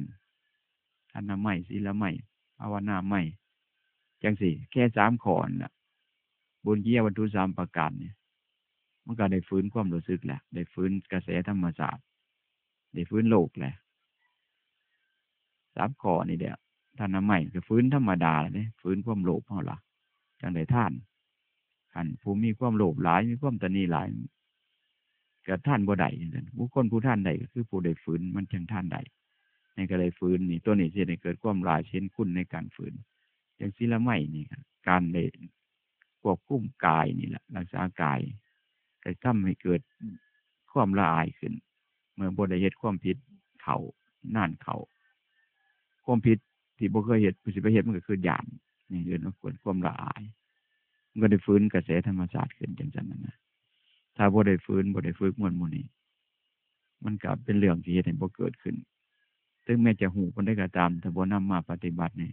คุณธรรมจะให้เกิดความละอายเกิดความร่มเย็นซึ่งอยู่ร่วมกันนี่เป็นเรื่องยากมันสิไปฮู้ไปเห็นนี่ยังมากก็ตามเห็นภายนอกแต่บ่เห็นภายในจิตบ่เห็นภายในใจบ่ละบ่โลดได้เห็นภายนอกก็คือเห็นด้วยตาได้ยินด้วยหูนี่ถ้าบ่นำมาปฏิบัติให้มันเกิดขึ้นเห็นด้วยใจอาตมาได้ว่าไว้ว่าเห็นหูแล้วก็เห็นแล้วก็ให้มีอย่างมีอยู่ในใจจังซั่นนั่นนะเป็นเด้เห็นบ่ลังคนไปเห็นนรกไปเห็นสวรรค์พุ่นเห็นอีหลีแต่ว่าเคยมีบางคนมาบอกให้ฟังสู่ฟังนะก็สู่ฟังไปเห็นนรกพุ่นเห็นโลดเห็นท่านเห็นโทษของคนกินเหล้าเมาสุราเป็นตกนรกเขาตรวจสอบลงโทษลงท่านแต่ผมบ่ได้ปฏิบัติเป็นยังบ่ได้ปฏิบัติได้เห็นไปเห็นได้ยังล่ะฝันเห็นให้เกิดไปเห็นอีกอย่างหนึ่งอีกอย่างอันหนึ่งพาไปเห็นนี่ล่ะเห็นอยู่แต่ว่าเขาตื่นขึ้นมาธรรมดาก็กินเหล้าอยู่นี่ลักษณะสิยังกินเหล้าอยู่คือเก่าเห็นเนี่ยนี่มันบ่ได้เห็นในใจนะไปเห็นหน่วยเนื้อหูตาหน้าตาเนื้อตาหนังนี่ล่ะมันบ่เกิดความละอายนี่แหละคนเฮามาสำคัญผิดตัวนี้ล่ะอ้างว่าแต่เจ้าของหูเบิดสัมภศีลนี่ถามไปกับหูละบ่ต้องว่าดอกอาจารย์เพิ่นว่าหูอยู่แต่บ่ทันมีศีลบ่โดนี่มันผิดแท้งแท้ๆบ่ทันเห็นโทษมันนั่นน่ะเห็นแต่สื่อเห็นแต่ตัวแม้นไปเห็นว่าเขารับโทษอีดีมันก็ยังบ่เห็นโทษในใจตนเองมันบ่ทันละตัวนี้มันเกิดจากการบ่ได้น้อมไปใส่ใจตนเองลูกหลานคือกันไปเลาะไปเที่ยวพ่อแม่บอกเฮ็ดบ่ดีกินเหล้าเที่ยวเกเรคบเพื่อนชั่วทำตัวบ่เหมาะบ่ควรทำตัวประทุษร้ายเจ้าของนี่คันพ่อแม่บอกฮู้บ่ได้ละอย่ามาบอกข่อยดอกนะฮู้เบิดอยู่หังบ่เศร้าฮู้จนเบิดความดีตัวนี้ชิบหายเลยตัวนี้สังคมคู่มือมันฮู้เกิน แง่ได้คือกันฮู้เกินส่วนใหญ่ความขี้ร้ายหมวดใดลักใดเขาก็บอกให้เฮ็ดดอกวิชาแง่ใดก็บ่เคยบอกให้เฮ็ดขี้ร้ายเด้อาจารย์สังเกตเบิ่งแม้กระทั่งวิชาทั้งโลกนี่เขาก็บ่บอกเฮ็ดให้ขี้ร้ายเด้สังเกตเบิ่งในวิชาโลกน่ะ ตามที่เข้าใจว่าจะโลกไปว่าการเฮาศึกษาอยู่โลกนี่ล่ะอย่างศึกษาว่าวิชาทำมาหาเลี้ยงชีวิตเจ้าของเนี่ยกันบ่มีบวชหนึ่งว่าให้บอกให้เป็นหลักบ่มีหมวดหนึ่งบอกว่าให้ไปกินเหล้าบ่มีหมวดหนึ่งบอกว่าให้ไปประพฤติผิดในกามเขาก็บ่ได้บอกความรู้ทั้งโลกเขาก็บอกว่าเหล้าเป็นสิ่งทำให้ร่างกายวิบัติกินหน่อยเป็นหน่อยกินหลายเป็นหลายขึ้นป้ายยังสูบยาจังสิล่ะเขาก็บ่ได้บอกว่าสูบยาอะไรมีแห่งสูบยาอะไรมีกำลังเขาเฮ็ดภาพเฮ็ดรูปไว้ยากรูปเป็นยังในซองมันนะรูปเป็นตาย่านบ่แม่นรูปเขาเฮ็ดขึ้นซื่อคือมันเป็นอีหลีนั่นนะมันมีโอกาสเป็นอย่างนั้นเราคือกันกินหลายเขาก็บอกว่าเป็นโรคนั้นโรคนี้นี่คือความรู้ทุกแง่ทุกแขนงนั้นบ่ได้แสดงของคุณของกีฬายักบอกยักอย่างดอกเรียนป .1 อนุบาลจนถึงปริญญาก็บ่มีแขนงใดสรรเสริญคุณของกีฬาบ่ได้บอกว่ากินเหล้าดีจังสั่นสูบยาดีจังสี่ประพฤติผิดในกามดีแนวนั้นบ่มีจักขอบ่มีจักหมวดเขาก็มีแต่กล่าวโทษของความเสียหายของที่ทำลายร่างกายแขนงแพทย์ก็บอกว่าเป็นโรคเป็นภัยอายุสั้นสูบยากอกหนึ่งอายุสั้นเข้าไปจักวินาทีก็ไล่ออกมาทางด้านเศรษฐกิจเขาก็บอกว่าคนเฮาเสียทรัพย์ก็ในแง่ด้านเศรษฐกิจสูบยามื้อละ2 2 2ละ100 2ละ20 30นี่10 ปี20 ปีเก็บไว้ซื้อรถขี่ได้เป็นคันเนาะบ่ต้องเดานี่แง่มื้อนี้ความรู้เฮามักสิมีเบิดล่ะมื้อนี้มีอยู่เกิดขึ้นอยู่บ่มีแนวใดบอกให้เฮ็ดแต่เป็นหยังจิตมันคือเฮ็ดนั่นล่ะคือรู้มันบ่ละอายรู้มันบ่ละอายลูกเต้าคือกันแต่พ่อแม่เกิดขึ้นมาเลี้ยงมาแต่น้อยๆพุ่นบ่มีความหนึ่งว่าลูกเอ้ยเกิดขึ้นมาแล้วไปเฮ็ดชั่วเด้อบ่มีเจ้าอย่าเป็นคนดีเจ้าต้องเป็นคนเกเรกินเหล้าเมาสุราอันธพาลกวนบ้านกวนเมืองพ่อก็แม่ก็คือสิบ่มีผู้ใดบอกให้ลูกเฮ็ดจักควมมีแต่ว่าให้เป็นคนดีคนดีตั้งใจแล้วเรียนการศึกษาเรียนหยังก็ตามการเรียนก็ตั้งใจเรียนมีวิชาความรู้หรือว่าบ่ได้เรียนก็เป็นคนดีคนดีทำมาหาเลี้ยงชีวิตเลี้ยงพ่อเลี้ยงแม่เลี้ยงตัวเลี้ยงตนของกีฬาอย่าไปเฮ็ดอย่าไปวนการพนันอย่าไปยุ่งอย่าไปเล่นเหล้าของบ่ดียาเสพติดอย่าไปกินอย่าไปเสพคำบอกของพ่อของแม่ก็บอกจังซี่เบิดทุกคนนั่นล่ะคือว่ามันคำหนึ่งก็บ่มีดอกว่าลูกเอ้ยเกิดเป็นคนมันต้องได้สูบได้ยามาลูกเอ้ยเกิดเป็นคนมันต้องกินได้เหล้าบ่กินบ่ได้ดอกเหล้าเป็นของจำเป็นคือว่ามันคำหนึ่งบ่มีในบุคคลผู้ปรารถนาดีนะบ่มีในบุคคลผู้มีอุปการะแก่โตของคนแต่ละคนอุปการะแก่โตของคนทุกคนคือผู้เลี้ยงนั่นล่ะผู้ชุบเลี้ยงผู้ให้ความอุปการะแปลว่าชุบเลี้ยงบ่มีแม้แต่คำเดียวในสถานศึกษาการเราเรียนก็คือว่าบ่มีแม้แต่คำเดียวว่ามันต้องเฮ็ดอันนั้นเฮ็ดอันนี้ชื่อว่าความชั่วคือว่าความผิดนั่นบ่มีผู้ใดผู้หนึ่งบอกให้เฮ็ดมีแต่บอกให้เศร้ามีแต่บอกให้หยุดมีแต่บอกให้ลดให้ละมันทำความเสียหายหายนะทั้งตัวเองหายนะทั้งร่างกายทำลายทรัพย์สินสมบัติโทษของการดื่มน้ำเมานี่แหละไผก็บอกฉันเบิดนี่ล่ะคันบอกง่ายๆภาษาโลกเขาก็บ่ได้อธิบายกว้างเขาก็บอกได้ว่าเป็นโรคเป็นภัยโรคตับโรคมะเร็งจังซั่นส่วนทางหลักของศาสนาก็บอกกล่าวคุณเป็นที่เตียนเป็นเหตุแห่งการทะเลาะวิวาทเป็นชื่อว่าบ่ได้เป็นที่ตีสินนินทาเป็นชื่อว่าทำให้เสียทรัพย์เสียไปชื่อว่าทำให้สติปัญญาถอดถอยบั่นทอนสติปัญญาบ่รักษาครอบครัวบ่รักษาชีวิตร่างกายนี่โทษกล่าวมีแต่ผู้กล่าวโทษแต่เป็นหยัง คนบอกให้เฮ็ดบ่มีจักคนคนบอกให้ทำบ่มีจ้าคนตั้งแต่คู่คนแรกคือพ่อกับแม่คู่คนที่สองคือโรงเรียนคู่คนที่สามคือคำสอนทางศาสนาคำสอนทางศาสนาจะเป็นคู่คนที่สามเลยแต่ยังคู่คนที่สามคนนี่มันต้องไปศึกษามวลอื่นก่อนธรรมดากูมือเป็นอย่างนั้นนะกว่าสิได้มาฟังผ่านี่ก็โดดเติบทั้งคนจึงบ่ได้ฟังจนตายถ้าฟังบ่ตายจะเป็นคู่ผู้ต่อจากวิชาขออื่นพอเข้าจัดไว้อย่างนั้นแต่ความเป็นจริงนาทีก็เป็นจริงนี่พระคำสอนทางศาสนาน่าจะเป็นคู่คนแรกน่าจะเป็นบรรทัดฐานคนแรกจังสิถูกต้องแต่ว่าเฮาสังคมเฮาก็จัดไว้เป็นอันดับสามแต่ยังว่าจัดไว้เป็นอันดับสามล่องจากโรงเรียนนะจังจัดไว้เป็นอันดับสามแต่ความเป็นจริงน่าจะเป็นอยู่อันดับหนึ่งเลยอันดับหนึ่งคืออาตมาเคยบอกเด็กหน่อยได้สร้างสมนิสัยนี่นะน่าจะจัดไว้เป็นอันดับหนึ่งคือน่าจะพ่อแม่จะมีภาระปลูกฝังไว้อยู่เกิดขึ้นก่อนอันอื่นสิเกิดล่องจากการหัดกินหัดเบานะแต่ว่าจัดไว้อยู่อันดับสามในสังคมปัจจุบันเลยของเรียนจังมาบวชเรียนเจนดานจังมาศึกษาพอไม่ออกก็คือกันแล้วเนาะคุณแล้วหลายเติบแล้วจังมาศึกษาธรรมะมันอยู่อันดับสามมีอายุผลว่าอย่างสันพิษเวลาแต่วันบ่นี้นี่ทุกคอทุกคะแนนคู่คนแรกคือพ่อแม่คู่คนที่สองคือคู่กับอาจารย์โรงเรียนครูบาอาจารย์อยู่วัดก็สอนบ่ให้เฮ็ดแม่นเฮาบ่ได้ยินเฮาก็ฮู้ว่าเพิ่นบ่ให้เฮ็ดฮู้ได้ความชั่วนี่เป็นคนบ่เคยฟังเทศน์จักเที่ยนี่ก็ตามล่ะก็ฮู้ว่าครูบาบ่ให้กินเหล้า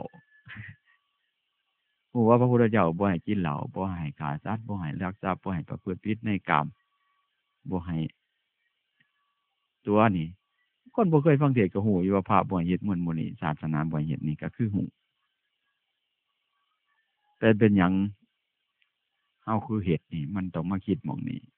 สำหรับผู้ใดว่าเจ้าของหูบ่แหลมบ่อยากศึกษาต่อบ่อยากน้อมกายวาจาใจมาศึกษาการมาศึกษาคือมาทนฟังมาทนปฏิบัติตามนี่เอิ้นว่าศึกษาภายนอกรู้ทั้งตาเห็นทั้งยินทั้งหูรู้ไปหอดสัญญาความรู้เรานี่อาจารย์คิดว่าทุกคนหูกันแน่ขั้นพื้นฐานหูกันทุกคนนะคนในสังคมสิบ่ฮู้ว่าศีลห้าคือขอได้แน่นี่อาจารย์ก็คิดว่าคือสิบ่มีอันใหญ่ขึ้นมาเพราะเป็นเบาแล้วใหญ่เพราะหูควมนะคือสิหูเบิดว่าคำที่ทางศาสนาบ่ให้เฮ็ดหรือว่าเรื่องความเสื่อมนี่ล่ะเรื่องความเสียหายการพนันนี่ล่ะอบายมุขนี่ใหญ่ขึ้นมาก็คือสิหูว่าคำเหล่านี้ทางแขนงบ้านเมืองก็บอกว่าทางเสื่อมจนจังตำรวจจับพุ่นล่ะการพนันนี่ก็เดินเขาเห็นไผสำเห็นจนได้ตั้งตำรวจจับเกินว่าผิดกฎหมาย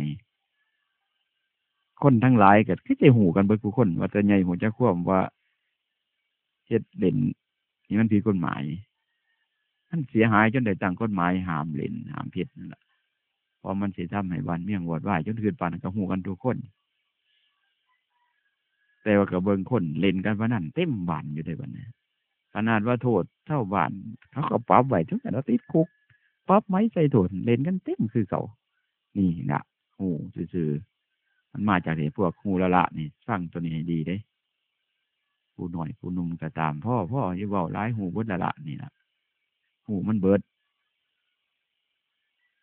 ฮู้จักแนวเสื่อมทางกายก็ฮู้จักแนวเฮ็ดให้มันวุ่นวายก็ฮู้จักฮู้ด้วยสัญญาแต่บ่ได้ศึกษาให้มันรู้บ่ถึงใจมันบ่เกิดความละอายฮู้แล้วก็เฮ็ดฮู้เบิดคู่อย่างเฮ็ดเบิดคู่อย่างบอกเบิดคู่กันการพนันก็เล่นคือเก่ากินคือเก่าขี้ร้ายคือเก่าฮู้มันบ่ฮู้เข้าฮอดใจบ่ละอายนี่ล่ะฮู้แล้วบ่ได้น้อมเข้าใส่ใจฮู้บ่ปฏิบัติฮู้บ่พยายามนั่นน่ะไอ้ฮู้ม่วนนี่มันฮู้เบิดแต่มันหังลดบ่ละมันบ่เกิดธรรมภายในใจฮู้เห็นบ่มีฮู้อยู่แต่บ่เห็นตามโทษเห็นแต่ตามเพิ่นบอกว่าเห็นแต่เพิ่นบอกว่าโทษ มันเห็นแค่ความรู้ภายนอกบ่เห็นในความรู้สึกภายในใจมันบ่เกิดความรู้แบบนี้มันซ้ำบ่รู้เลยรู้สัญญาแต่ใจมันมืดใจมันบ่หูใจมันยังบ่เห็นบ่หูยังจักอย่างนะมันหูแค่ระดับแค่ว่าสัญญาในแผนกของขันธ์แค่สัญญานี่นะมันบ่เกิดเข้าไปถึงใจบ่เกิดเห็นเข้าไปถึงใจมันบ่เกิดมันบ่เกิดความคุณธรรมเข้าในใจนี่ก็พวกนี้หูอ้างว่าหูต้องมาแก้ไขใหม่เด้อแก้ไขคือหูต้องให้มันมีการจะให้มันมีก็ต้องน้อมไปปฏิบัติฟื้นความต้องการฟื้นความพอใจอาทิว่ามันเบื่อบ้างรำคาญบ้างบ่อยากศึกษาบ่อยากเรียนนำนี่ล่ะเป็นเหตุให้มันเป็นคนบ่หูเป็นคนหูในเป็นคนบ่หูในสิ่งที่หู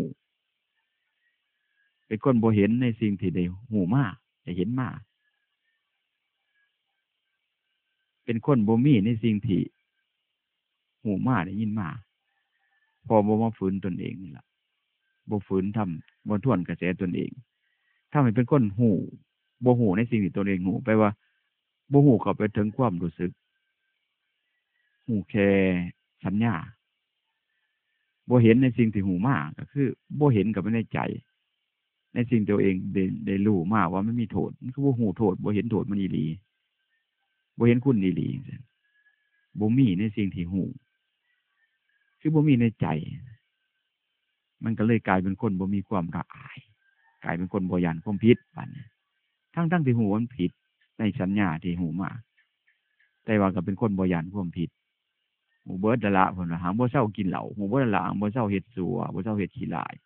บ่เซาทำลายน้ำจิตน้ำใจกันบ่เซาเบียดเบียนกันคือหูเบิดหูจนเบิดนะนี่ทั้งทุกคนก็ยายมันหูจนเบิดเด้อไผก็เดินผู้รู้ทั้งหลายสิฝากผู้รู้ได้มื้อนี้คิดว่าเทศมาดนนะเทศมาหลายเฮาก็ฟังมาหลาย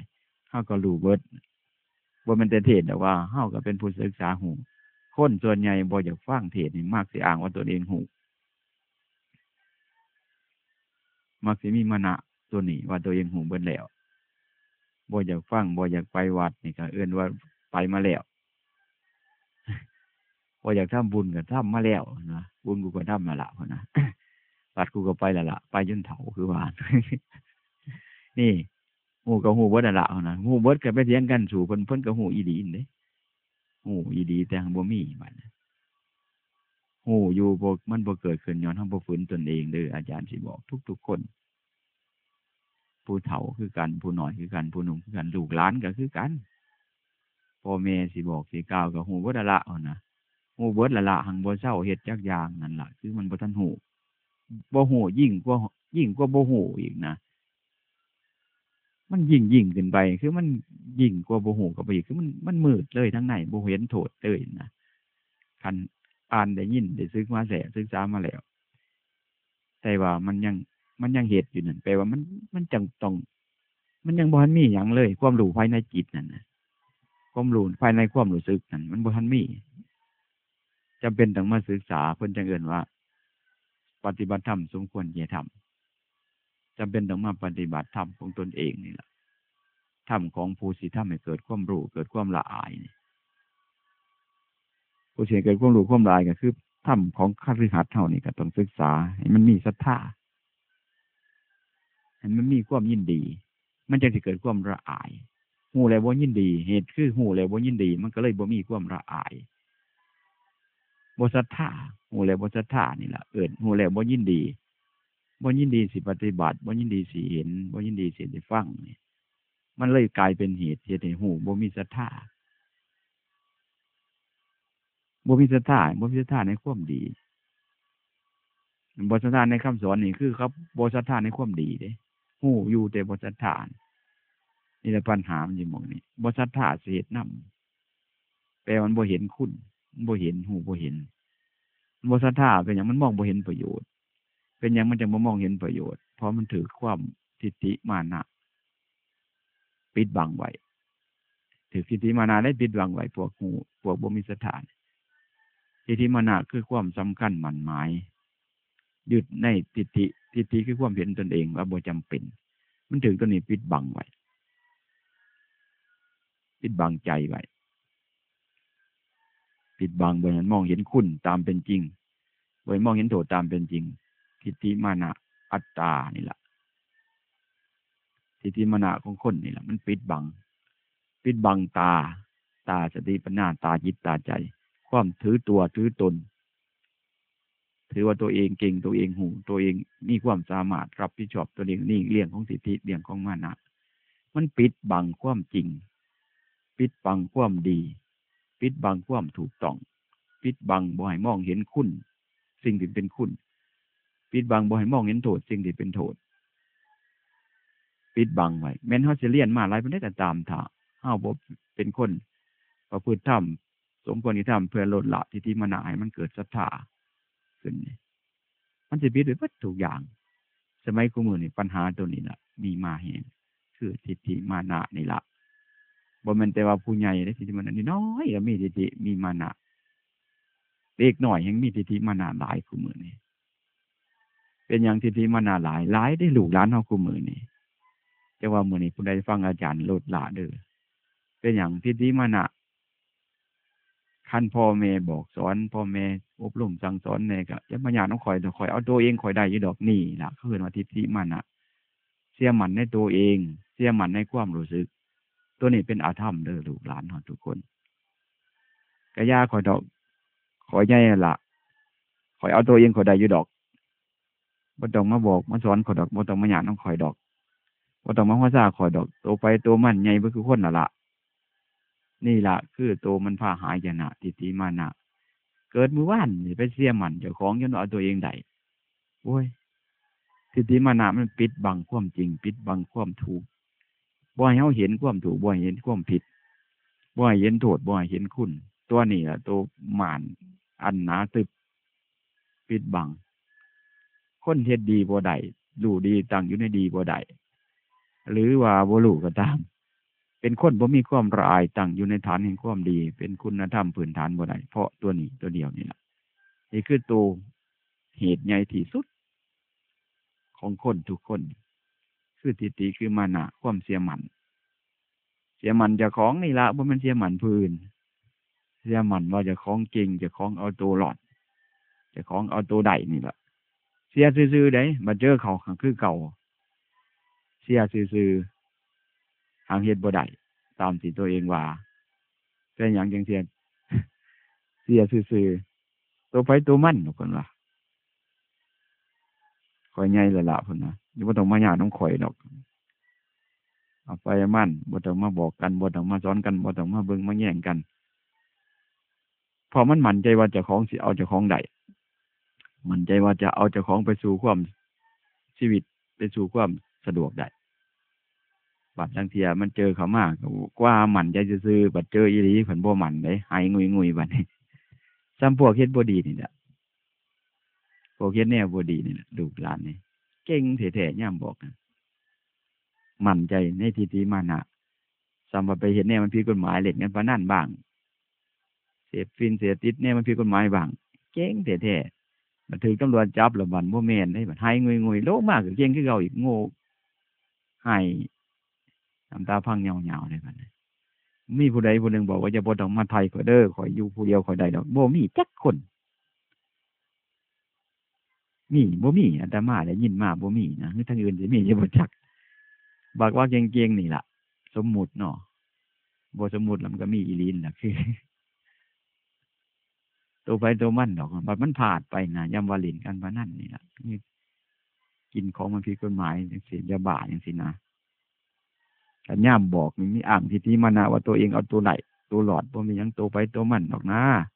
ข่อยก็ใหญ่แล้วล่ะบ่ต้องมาญาติน้องข่อยดอกตัวไปตัวมันติดตำรวจจับไปบ่มีผู้หนึ่งตัวไปตัวมันเด้ออีพ่ออีแม่บ่ต้องมาไทยข่อยดอก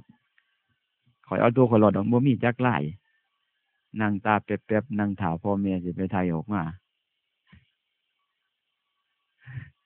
นั่งตาแป๊บๆนั่งตาละห้อยน้ำตาพังเหงาๆมันเว้าซื่อๆมั่นใจซื่อแต่มันเฮ็ดบ่ได้ตามมันเว้าเนี่ยคือความทิฏฐิมานะมันปิดความจริงไว้ ปิดความจริงที่อยู่ในใจมันเป็นทิฏมันเป็นกิเลสมันเป็นม่านของความเจริญเป็นม่านของความสุขเป็นม่านของชีวิตเป็นม่านของอนาคตทุกอย่างม่านคือสิ่งกลางกันสิ่งควงกันความเจริญสิ่งควงกันความดีนี่แต่ว่าเมื่อนี้เป็นว่าตื่นแต่หางสูงเป็นทรัพย์สูงจะว่าลูกหลานพ่อออกไม่ออกจักสิฟังออกบ่เนาะนี่แต่ว่าเรื่องตื่นแต่ว่าเป็นใส่ทรัพย์สูงคือทิฏฐิมานะเฮาคิดว่าหยังทิฏฐิมานะก็คือความเชื่อความเห็นความเข้าใจความมั่นใจเฮานั่นล่ะพ่อออกไม่ออกลูกหลานเฮาทุกคนคันอยากเป็นคนดีบ่ยากง่ายๆแต่ว่าต้องเสียก่อนได้ คันอยากเป็นคนดีเนี่ยบ่ยากดอกอย่าสิเสียมั่นเจ้าของอย่าสิเสียมั่นในสิ่งที่เจ้าของว่าได้รับผิดชอบได้ถ้าแนวใดพระพุทธเจ้าว่าบ่แม่นให้นี่ล่ะเฝ้าเศร้ามั่นใจ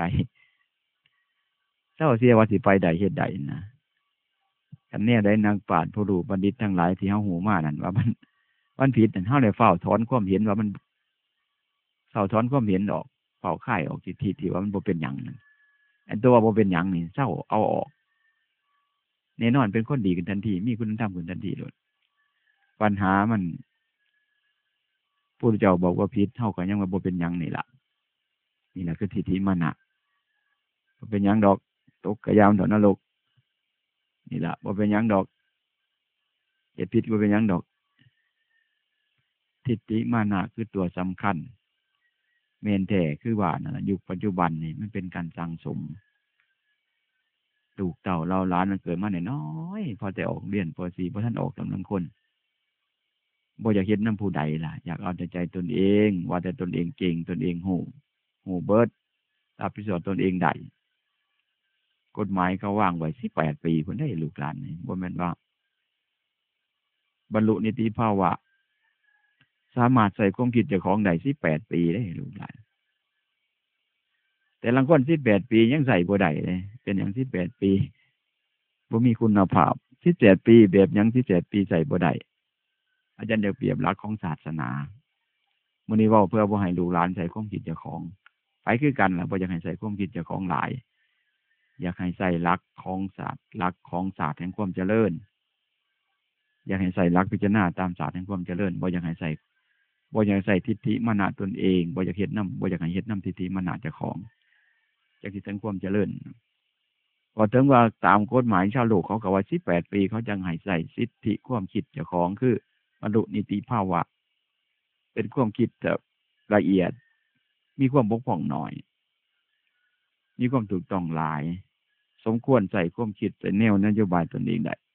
โลกเขากำหนดไว้18 ปีมุมคู่มือนี่เฮ็ดจังได๋ล่ะเฮาลูกหลานเฮานั้นอยากเฮ็ดนำเจ้าของเอาความคิดเจ้าของตั้งแต่อย่างเป็นคิดเด้อลูกหลานนี่ว่าอยากเฮ็ดนำพ่อว่าอยากเฮ็ดนำแม่บ่เฮ็ดนำครูนำอาจารย์อยากเฮ็ดนำเจ้าของพ่อแม่ไปเรียนหนังสือก็จะไปเลาะจังซั่นผิดหลายแท้ๆผิดหลักเขาสร้างระเบียบกฎกติกาของความเป็นคนไว้นี่ขั้นพื้นฐานก็18 ปีคุณได้18 ปียังมีสิทธิ์เฮ็ดนำเจ้าของแต่บอกก็ยังมีกฎหมายว่ามีสิทธิ์แล้วแต่กฎทางธรรมบอกว่าบ่แน่18 ปีถ้าบ่ทันมีพื้นฐานนี่ก็ยังเฮ็ดนำเจ้าของบ่ได้อาจารย์สิเปรียบหลักของศาสนากฎโลกบอกว่า18 ปีเฮ็ดนำเจ้าของแปลว่ามีบรรลุนิติภาวะสามารถรู้ผิดรู้ถูกแต่โลกบ่ได้บอกไว้ว่าบางคน100 ปีเฮ็ดนำเจ้าของบ่ได้ถ้าบ่ทันรู้ผิดรู้ถูกศาสตร์ทั้งโลกบ่ได้บัญญัติตัวนั้นไว้แต่ทางธรรมเพิ่นบัญญัติไว้หลักอาจารย์สิเปรียบให้เห็นว่าหลักของศาสนาเพิ่นฝึกคนใหม่ฝึกผู้ใหม่ฝึกคนเกิดใหม่ทั้งโลกเขาก็ฝึกคนเกิดใหม่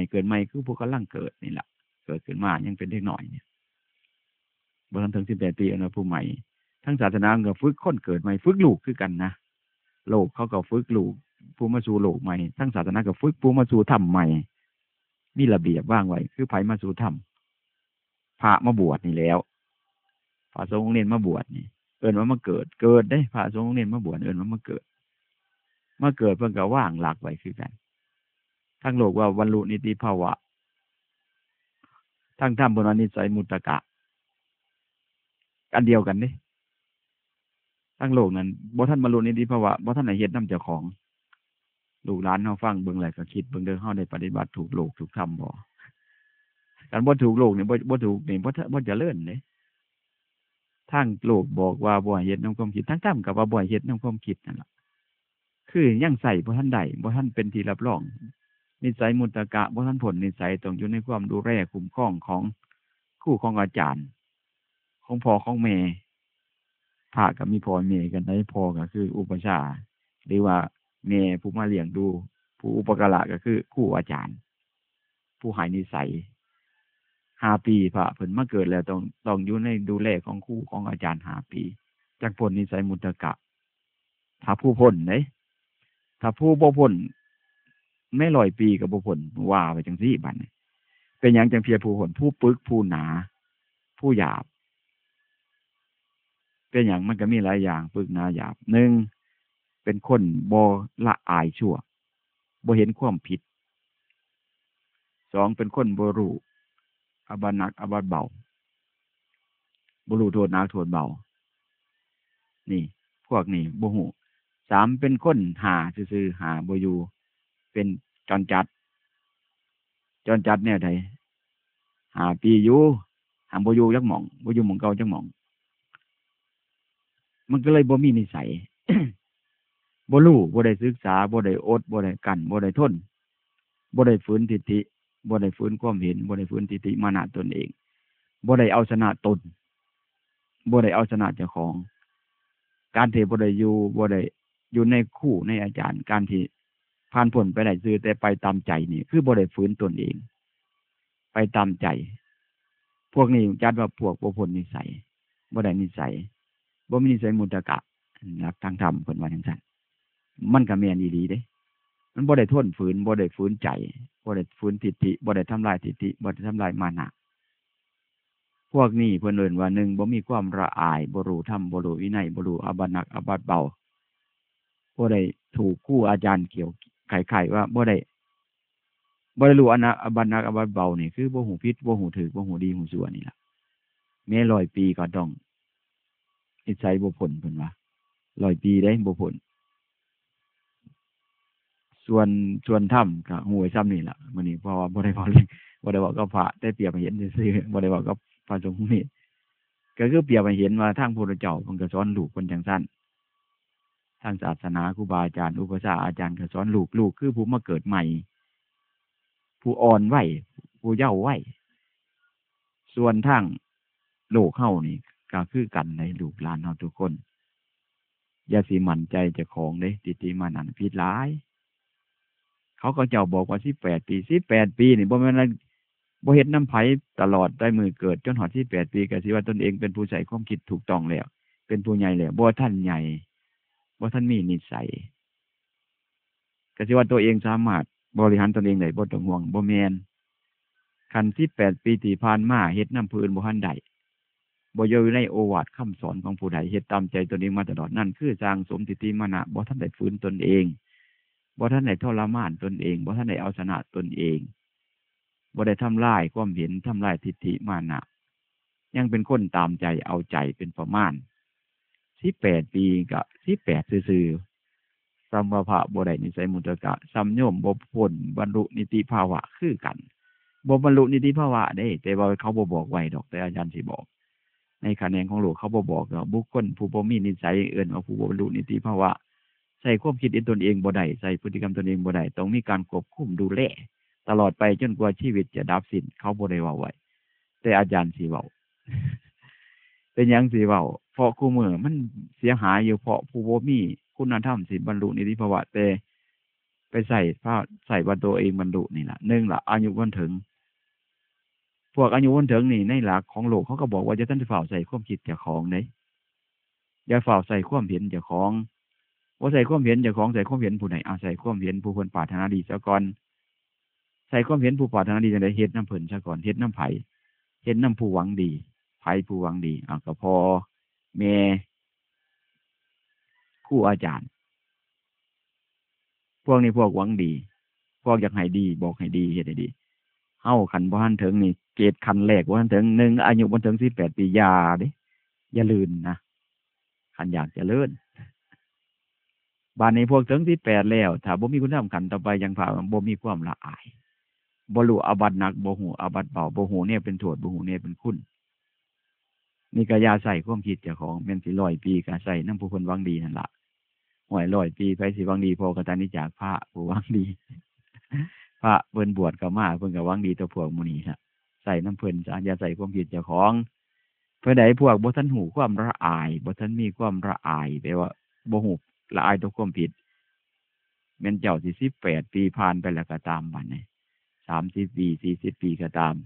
คันยังกินยังเล่นยังเที่ยวบ่เห็นความผิดความพลาดยังประมาทนั่นล่ะคือคนบ่มีความละอายพวกนี้ก็อย่าสิใส่ความคิดเจ้าของย่ำมันอยากเล่นอยากกินอยากเที่ยวอยากเฮ็ดแนวบ่ดีก็อดเอา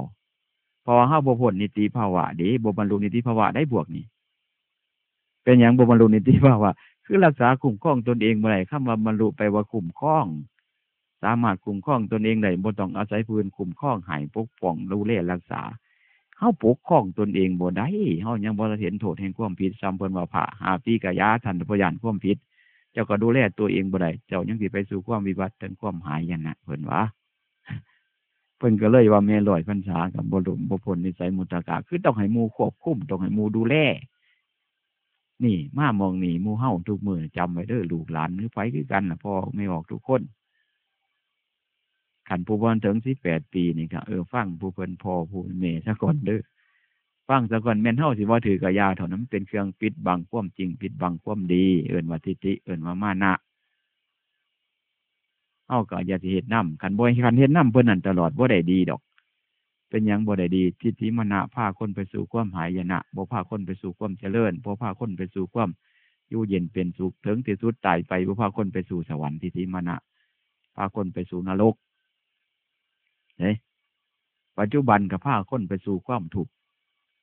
คนเฮ็ดนำผู้อื่นบ่ได้เฮ็ดนำพ่อนำแม่เฮ็ดนำผู้หวังดีบ่ได้บ่มีใดดอกผู้นึงที่เจริญมีแต่หายนะเขาเฮ็ดนำผู้หวังดีบ่ได้นะรักษาตัวรักษาตนรักษาคำเว้ารักษากิริยามารยาทให้เป็นไปตามคำบอกคำสอนคำกล่าวของผู้ปรารถนาดี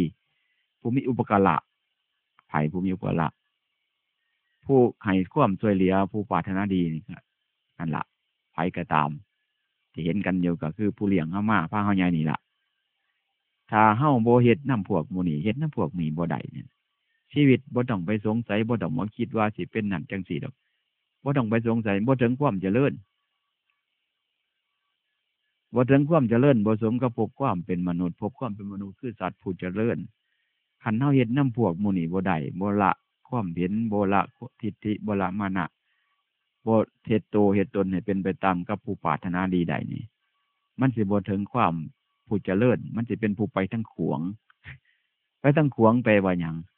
คันภาษาธรรมบ่แม่นหายบ่ได้เปรียบใส่ผู้ใดเด้อแต่เพิ่นเปรียบแต่เว้าซื่อๆบ่ได้เปรียบใส่ผู้ใดผู้หนึ่งบ่ได้เปรียบใส่ลูกใส่หลานใส่พ่อแม่ผู้ใดผู้หนึ่งแต่บอกให้เห็นว่าผู้บ่ถึงความเจริญคือถึงหยังถึงผู้ไปทั้งขวงไปทั้งขวงคือขวงความเจริญความสุขมันขวงมันขัดขวงความสุขขัดความสุขขัดความเจริญขัดความอยู่เย็นเป็นสุขไว้ขัดความเจริญรุ่งเรืองผู้ไปทั้งขวงผู้ไปทั้งขวงคือไผเพิ่นว่าพบไปทั้งขวงคือพบเดรัจฉาน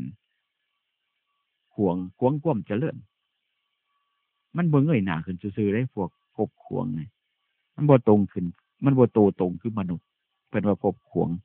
ไปทั้งขวงเพิ่นว่าพวกนี้บ่ถึงความสุขบ่ถึงความเจริญเฮาคือกันแล้วนี่อาจารย์สิบอกไว้ทุกๆคนบ่แม่นหายเด้บอกทางอยากให้เป็นคนดีง่ายๆอันที่ว่าหูเฮาก็หูมากคืออาจารย์ว่ากันว่าศีล5นี่ก็หูเบิดลูกหลานก็หูแต่เขาโรงเรียนเพิ่นคันว่าเราก็เขาก็บอกได้ป้ายโฆษณาเขายังติดไว้ยาเขาก็บอกซ่องเขาก็ติดไว้เป็นโรคตับโรคปอดเลี้ยวเบื้องหลังว่าเป็นหายกว่าผีตะโหวเขาก็หูอยู่ไม่เป็นหยังเขาคือยังไปคบไปเสพไปกินของขี้ไหลนี่แหละเขาบ่ลดละบ่ทิฏฐิมานะเสียมันตัวข่อยดอกตัวข่อยตัวมันดอกข่อยหูบ่ละข่อยเอาตัวข่อยได้อยู่ดอกนี่ล่ะเขาเลยละความขี้หายบ่ได้เพราะเขาถือเอาทิฏฐิถือเอามานะถือเอาความเห็นตนเองเขาปฏิบัติผิดต่อความเป็นผู้เกิดใหม่ขันพระเหตุผิดกับปฏิบัติผิดต่อพระผู้เกิดใหม่คือพระบวชไหม มันก็บ่ถึงความเจริญโยมเฮาลูกหลานเฮาพอออกไม่ออกก็คือกันปฏิบัติผิดต่อการเกิดขึ้นมาใหม่คือบ่เห็นนำผู้เกิดก่อนว่าง่ายซะบ่ปฏิบัติตามคำสอนผู้ปรารถนาดีผู้หวังดีนะผู้หวังดีหวังให้ลดละความเสื่อมนะสอนบ่ให้เฮ็ดความผิดบ่ให้เกเรบ่ให้กินเหล้าเมาสุราบ่ให้เล่นการพนันบ่ให้คบเพื่อนชั่วบ่ให้ดบบ่ให้พบหมู่ที่ชักชวนไปในทางเสียหายนี่เฮาก็บ่ฟังเอาแต่ว่ามั่นใจเฮ็ดก็บ่ยังกินก็บ่เป็นหยังดอกใหญ่เท่าละว่าก็เลยเป็นคนบ่อยู่ในนิสัยเป็นคนขาดนิสัยเป็นคนบ่ก็เลยสิกลายเป็นคนบ่บรรลุนิติภาวะจักเที่ยเด้คันเฮาบ่อดแต่เป็นเด็กน้อยนี่บ่อดเฮ็ดนำพ่อนำแม่บ่อดลดละความเห็นตนเองทำตามผู้หวังดีทำตามพ่อตามแม่เนี่ยเพิ่นบอกเพิ่นสอนเนี่ยมันดีแม้ใจเฮาบ่มักก็ฮู้จักอยู่ดอกใจบ่มักแต่มันมีข้อหนึ่งมาอ้างไหวเพิ่นว่าเป็นน้ำไหวเขาเพิ่นว่าก็ฮู้ว่าแต่ไหวบ่มักแน่นั่นแต่เฮาก็อดบ่เฮ็ดนำเจ้าของสัมภะมาบวชใหม่นี่ล่ะเคยเป็นคนมาเฮ็ดคือพระมันก็ยากแต่ก็จำเป็นต้องเฮ็ดคือพระจังสิพ้นนิสัยเมื่ออยากเฮ็ดคือคนแต่ก็จำเป็นต้องเฮ็ดนำพระเฮ็ดนำพระไปว่าต้องเฮ็ดนำครูนำอาจารย์นำอุปชฌาย์อาจารย์บอกให้เฮ็ดจังมันเคยร้องเพลงจังซี่คนธรรมดาคนมันเคยร้องเพลงเมื่อมาบวชแล้วก็ต้องร้องเพลงคันบวชแล้วยังร้องเพลงก็แม่นสิ100 ปีก็เป็นคนบ่พ้นนิสัยมันตะกะเป็นหยังมันบ่ละอายลูกหลานคือกันเกิดใหม่ๆเด็กน้อยวัยรุ่นเพิ่นว่าวัยเขาจริงอยู่ดอกวัยแต่เฮาก็ต้องเฮ็ดตามกติกาของความผู้สิไปถึงความเจริญกติกาก็คือบ่เฮ็ดนำเจ้าของหลาย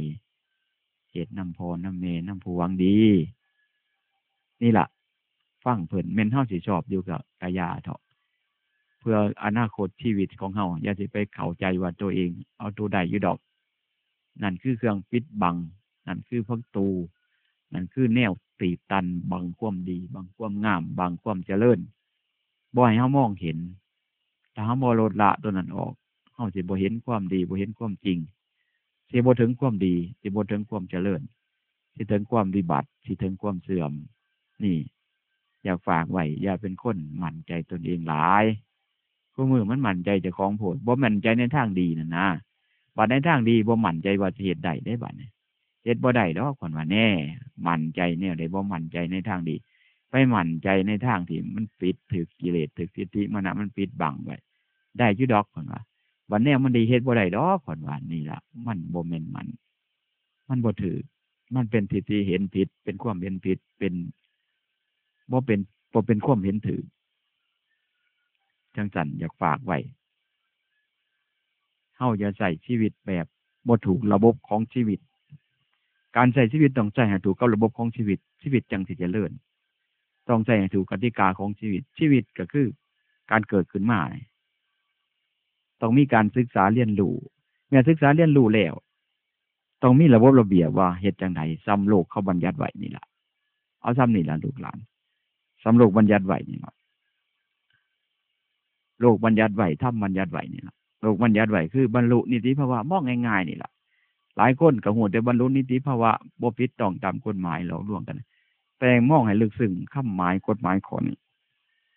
มองให้ลึกๆเข้าไปก็คือบ่ทันให้ใส่ความคิดเจ้าของหลายนั่นล่ะว่าง่ายๆจังซี่ซะ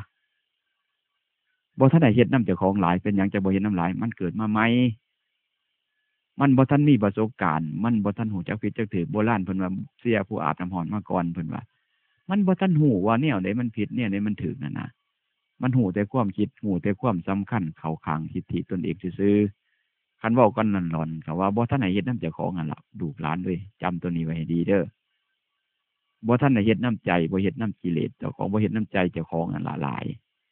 บ่เฮ็ดน้ำใจเจ้าของหลายเฮ็ดน้ำใจพ่อใจแม่ใจครูใจอาจารย์ที่เพิ่นอยากให้เฮ็ดนั่นแนวเพิ่นบอกนั่น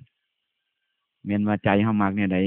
ตามบัญญัติของโลกเพิ่นก็ว่าบ่ทันได้เฮ็ดนำไหนที่ว่าบ่ทันบรรลุนิติภาวะนั้นไปว่าบ่ทันได้ทำไปตามอำเภอใจตนเองเฮาแปลตัวนี้ให้ถูกเฮาฮู้เรียนกันมาแต่บ่แปลถึงความหมายมื้อนี้อาจารย์สิบอกแปลถึงความหมาย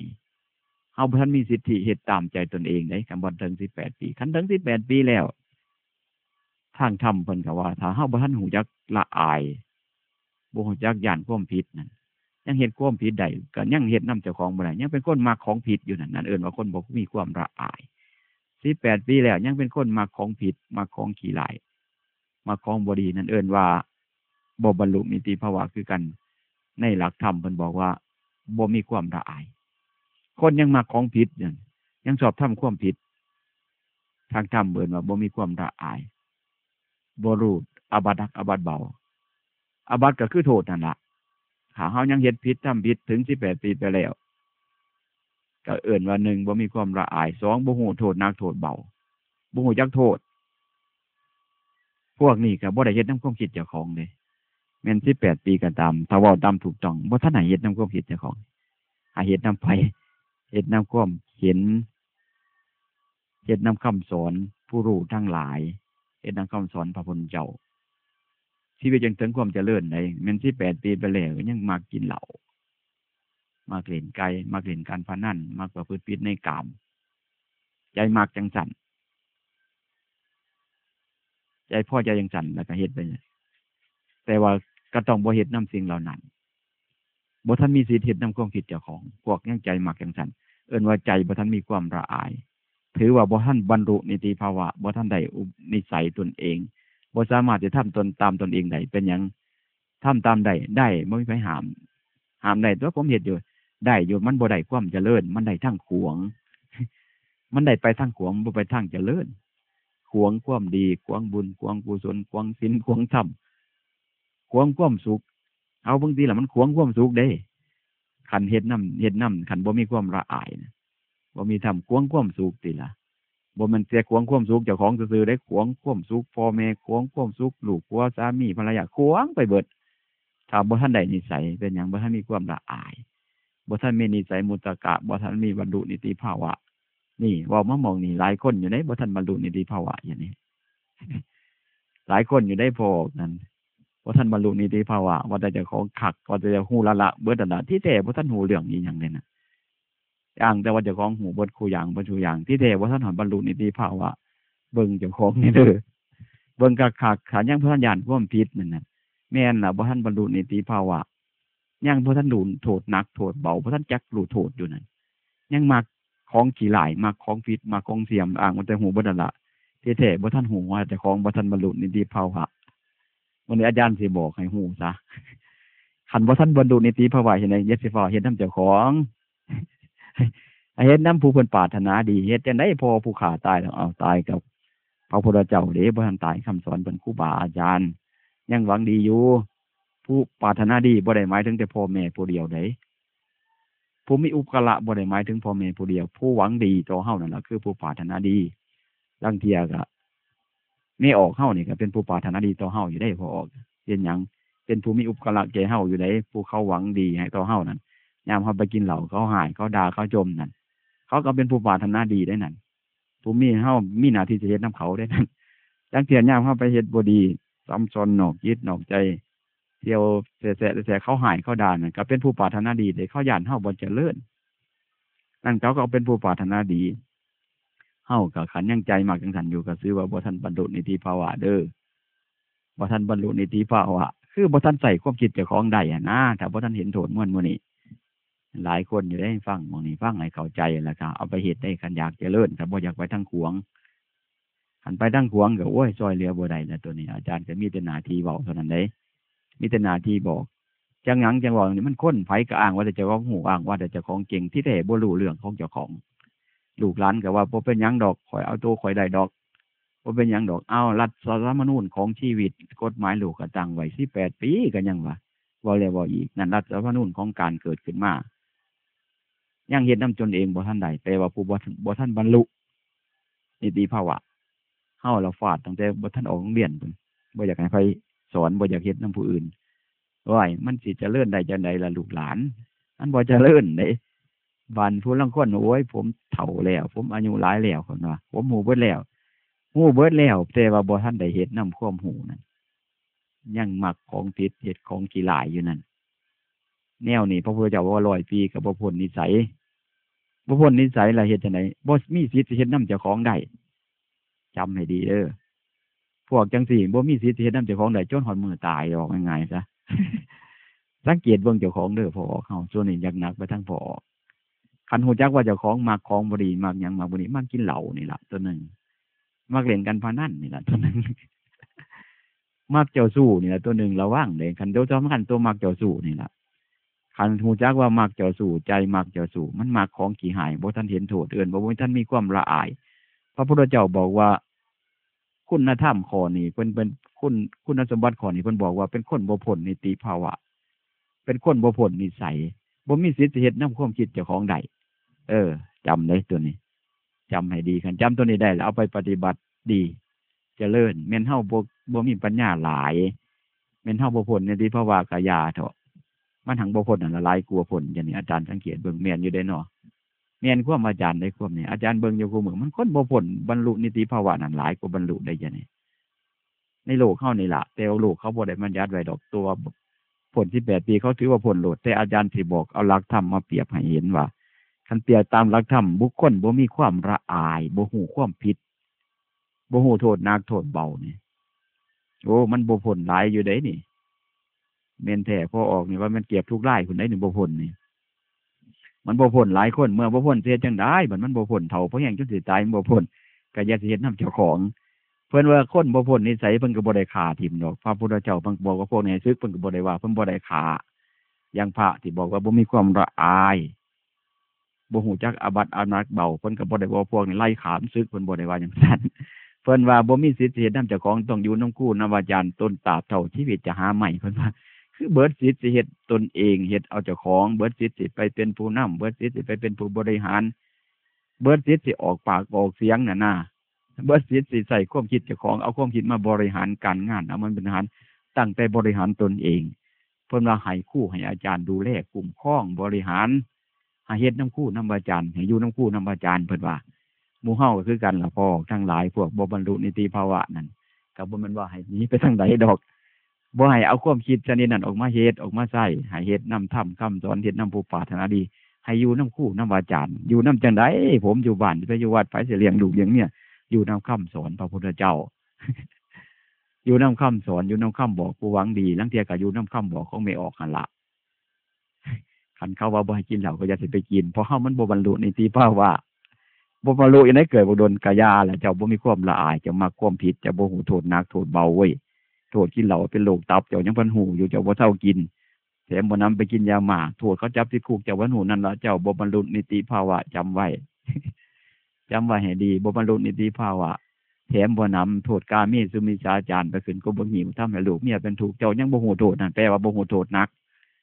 เจ้ายังอยากไปเฮ็ดนั่นเจ้าก็อย่าไปเฮ็ดนำเจ้าต้องเป็นคนบ่บรรลุนิติภาวะเฮ็ดนำไม่ออกเขาบอกซะอยู่นำผู้อยู่นำผู้ปรารถนาดีอยู่นำครูอยู่นำอาจารย์อยู่นำคำสอนพระพุทธเจ้าบ่แม่นเรื่องเว้าซื่อๆได้เป็นเรื่องความจริงอยากให้กลับมาคิดเบิ่งกลับมาทบทวนตนเองเบิ่งเพราะไผก็สำคัญว่าตนเองฮู้ละเพิ่นว่าฮู้เบิดละบ่ต้องบอกต้องสอนเพิ่นว่ามีแต่ผู้ฮู้มื้อวานก็มาหลายนึงฮู้ละฮู้เบิดคำบอกคำสอนฮู้เบิดบ่ฮู้อยู่ได้มันเป็นจานหายมันประจานได้หมดมันฮู้เบิดแต่มันหังกินเหล้ามาสิก่อนทำเอาอยู่มื้อวานนี่เอาบ่ฮู้เบิดนี่บ่สำคัญหลายไรนี้แกวัดเก็บบ่ทันก็มันสิมามันก็ฮู้จักกันนี่ล่ะคุ้นเคยกันแต่บ่ทันบวชพุ่นมันก็ฮู้มันก็บวชคือกันบวชมันก็เป็นคู่นี่นะว่าบวชไม่ก็บวชนำกันนี่ล่ะมันก็อ้างว่ามันฮู้แต่มันหังฮู้มันเห็นมันเป็นคนบ่พ้นนิติภาวะบ่บรรลุนิติภาวะแต่มันบ่รู้เรื่องนี่ล่ะเขาเอิ้นว่าฮู้บ่ฮู้ฮู้แต่บ่ฮู้ในสิ่งที่เจ้าของฮู้นั่นบ่เห็นในสิ่งที่เจ้าของฮู้ก็เลยกลายเป็นคนบ่บรรลุนิติภาวะว่าแต่เจ้าของฮู้คักๆบาดให้ฟังคักๆเด้อว่าแต่เจ้าของจริงว่าแต่เจ้าของสามารถที่แท้เจ้าของบ่ทันบรรลุนิติภาวะยังเป็นคนจะต้องอาศัยคนอื่นอาศัยความคิดอาศัยการกระทำอาศัยคำบอกคำสอนอาศัยการทำนำตามผู้เพิ่นหวังดี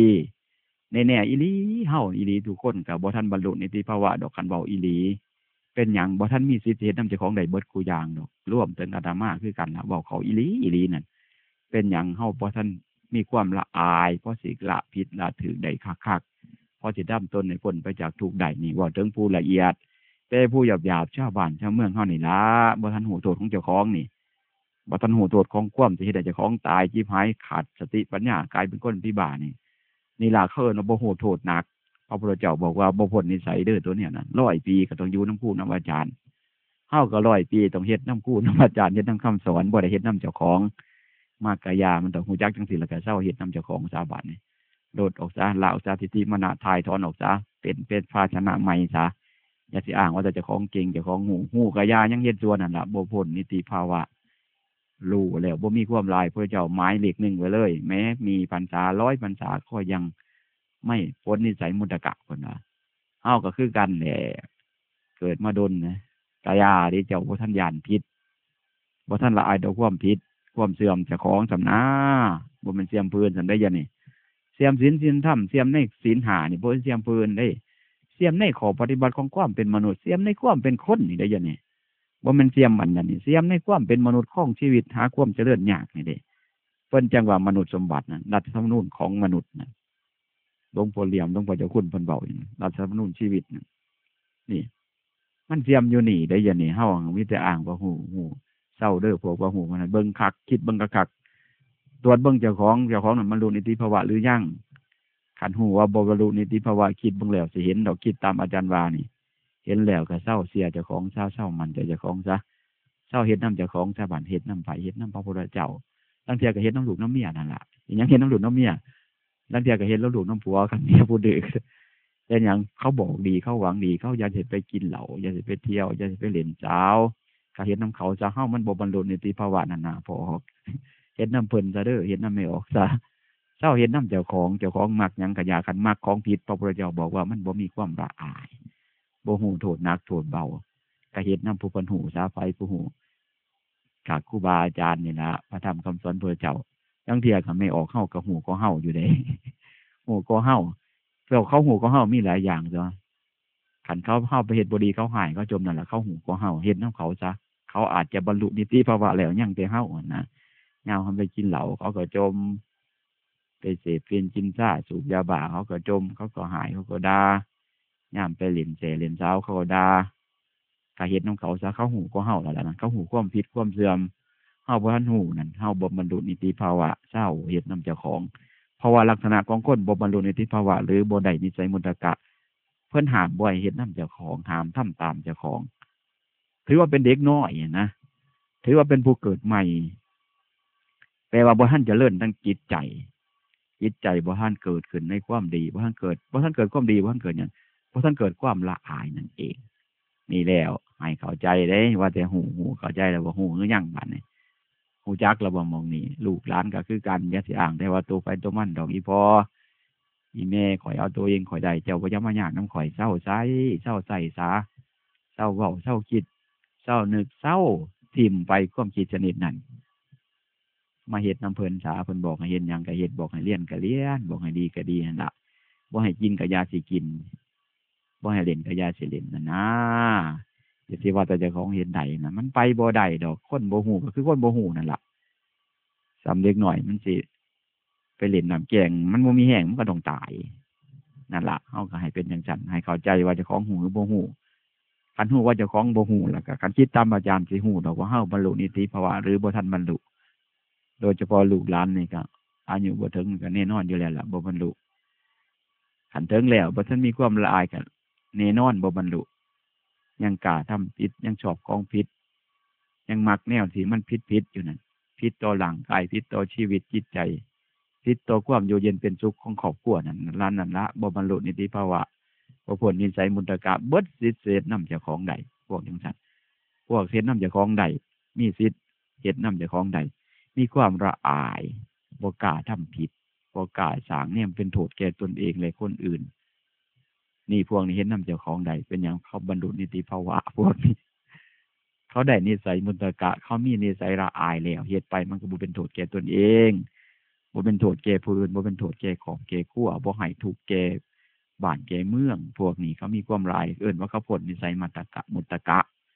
สามารถใส่นิสัยตนเองได้นี่เลยอันนิสัยตัวนี้บ่ได้หมายถึงความรู้ชนิดอื่นเด้บางทีโอ้เคยบ่โดนก็ยังเฮ็ดอยู่นี่ฮู้บ่กูอย่าง ยังกินเหล้าอมบานในมาเรียปากอยู่มันผิดหลายบ่ทันพ้นนิสัยมุตตะมีความรู้อันอื่นหลายมันได้ก็ตามถือว่าบ่ทันฮู้ในสิ่งที่ตัวเองฮู้มา บ่ทันมีในสิ่งที่ตัวเองหูมาบ่ทันเห็นในสิ่งที่ตัวเองศึกษาซื้อว่าบ่ทันมีความละอายบ่ทันผลในไซเดอร์ฝากไว้ฝากไว้เบิดทุกคนฝากทั้งลูกทั้งหลานถ้ำคอนี้ใส่ได้เบิดทุกคนมาคิดเบิ่งหม่องนี้เข้ากับจริตนิสัยทุกคนถ้าน้อมไปคิดเด้อย่าเอาทิฏฐิตนเองมาเป็นเครื่องวัดให้น้อมคิดตามอาจารย์วานี่คิดเบิ่งเฮาสิเห็นว่าเฮาควรเฮ็ดนำไผลูกหลานก็คือกันเฉพาะลูกหลานนี่ก็สำคัญคือกันให้คิดตามอาจารย์วานี่ว่าสมควรหรือยังเฮาว่าข่อยเอาตัวเองข่อยได้อย่ามาอยากนำข่อยสมควรหรือยังคิดตามอาจารย์วาอย่ามาอยากนำข่อยอย่ามาเฮ็ดเจ้าอย่าอยากนำข่อยเลี้ยงของข่อยบาปข่อยกรรมข่อยทุกข์ข่อยชั่วข่อยผิดรัฐธรรมนูญของชีวิตพวกเครียดขี้หลายเสเพพ่อแม่บอกก็อย่ามาอยากนำข่อยผิดการคิดตามอาจารย์ว่าให้น้อมตามเบิ่งให้เห็นน้อมตามเห็นตัวนี้บ่ลึกบ่ไกลคิดไปสิเห็นนำเห็นแล้วคันยังหวังความเจริญอยู่ยังเป็นผู้บ่อยากไปทั้งขวงคันบอกภาษาไงกันยังอยากเป็นคนอยู่ก็เช่าเห็นนำความเห็นเพราะเพิ่นบอกว่าบ่ทันมีสิทธิ์เห็นนำความเห็นเพราะเฮาบ่ทันได้นิสัยมุตตะกะบ่ทันมีสิทธิ์เอาออกมาใส่นี่นะครับฟังแล้วก็ไปคิดเบิ่งคิดเห็นแล้วก็อย่าสิเข้าข้างเจ้าของบัดนี้อย่าสิส่งเสริมทิฏฐิมานะที่มันเป็นสัมมามิจฉาทิฏฐิตัวนั้นเฮาก็สิเป็นผู้ถึงความเจริญเป็นผู้ถึงความอยู่เย็นเป็นสุขเป็นผู้คันลูกก็เป็นลูกสิได้เป็นลูกที่ดีของพ่อของแม่ของครูลูกศิษย์ก็สิเป็นลูกศิษย์ที่ดีของครูของอาจารย์คันสามีก็สิเป็นสามีที่ดีของภรรยาก็สิได้เป็นภรรยาที่ดีของสามีคันพุทธบริษัทก็สิเป็นพุทธบริษัทที่ดีของพระพุทธเจ้าของครูของอาจารย์ให้เฮามาคิดเบิ่งหม่องนี้เฮาจะสิอ้างว่าแต่ตัวเองหูตัวเองเข้าใจตัวเองเก่งหูเบิดทุกอย่างบ่ต้องบอกต้องสอนเช้าคิดซาเช้าเว้าซามาตรวจเบิ่งคุณธรรมคำว่าผู้รู้ผู้ดูแลผู้รักษาตนเองได้อยู่หม่องใดที่อาจารย์เว้ามื้อนี้ให้มาตรวจเบิ่งว่าเฮาสมควรจะเป็นคนใส่ความคิดเจ้าของได้ทุกขนาดแล้วหรือยังเฮาบรรลุแล้วหรือยังนิติภาวะเฮาได้นิสัยมุตตะกะหรือยังคันมาคิดหม่องนี้สิเหมาะสำหรับทุกคนอาจารย์ฝากมื้อนี้ในเช้ามื้อนี้เอิ้นให้ลบมาอย่าเสียไปนำทิฏฐิอย่าเสียไปนำมานะอย่าเสียไปนำความเย่อหยิ่งจองหองความถือตัวถือตนมันสิทำเฮาตกต่ำมันสินำเฮาไปสู่อเวกีสินำเฮาไปสู่ความทุกข์ระทมความคืนความล้มเหลวของชีวิตความล้มเหลวของครอบครัวความล้มเหลวของชีวิตเพราะเฮาบ่ดำเนินชีวิตตามรัฐธรรมนูญทั้งโลกและก็ทั้งธรรมนี่อาจารย์เลยมาเอิ้นให้มาตรวจเบิ่งหม่องนี้เป็นอย่างจังเอิ้นมันลงจากของว่าแต่เจ้าของจริงว่าแต่เจ้าของสามารถที่แท้นะบ่ทันได้บรรลุหนิติภาวะเลยเอิ้นให้กลับมาเบิ่งหม่องนี้เด้อทุกๆคนมื้อนี้ฝากจังซี่ล่ะในเช้ามื้อนี้ฝากขอคิดฝากคติธรรมฝากแนวทางที่ไปพิจารณาเบิ่งตนเองทุกๆคนไปพิจารณาตามอาจารย์ว่าและสิฮู้หม่องเฮ็ดฮู้หม่องปฏิบัติฮู้หม่องนำตนไปถึงความเจริญถึงผู้น้อยถึงผู้ใหญ่ถึงผู้พ่อผู้แม่ถ้าคิดหม่องนี้เฮาสมควรใส่ความคิดสมควรบริหารจังใดเฮาสิฮู้จักหม่องบริหารสิฮู้จักว่าเฮาอยู่หม่องใดเฮาจังสิเจริญเฮาจังสิถึงความสันติสุขได้ถึงความร่มเย็นผาสุขได้จังซั่นฝากมื้อนี้ละเช้ามื้อนี้ใช้เวลามากันนานเติบประเด็นนี้ก็คิดว่าปรารภมาพอสมควรในเช้ามื้อนี้ก็ขออำนวยพรให้ศรัทธาญาติโยมผู้ฟังเทศน์ฟังธรรมทุกคนให้เป็นผู้มีความสุขความเจริญอยู่เย็นเป็นสุขนึกคิดสิ่งใดปรารถนาสิ่งใดที่ชอบประกอบไปตามขอความนึกคิดและปรารถนานั้นของพ้องพวกท่านทั้งหลายทุกท่านทุกคนจงสำเร็จผลทุกท่านทุกคนทุกประการโดยเถิดนี้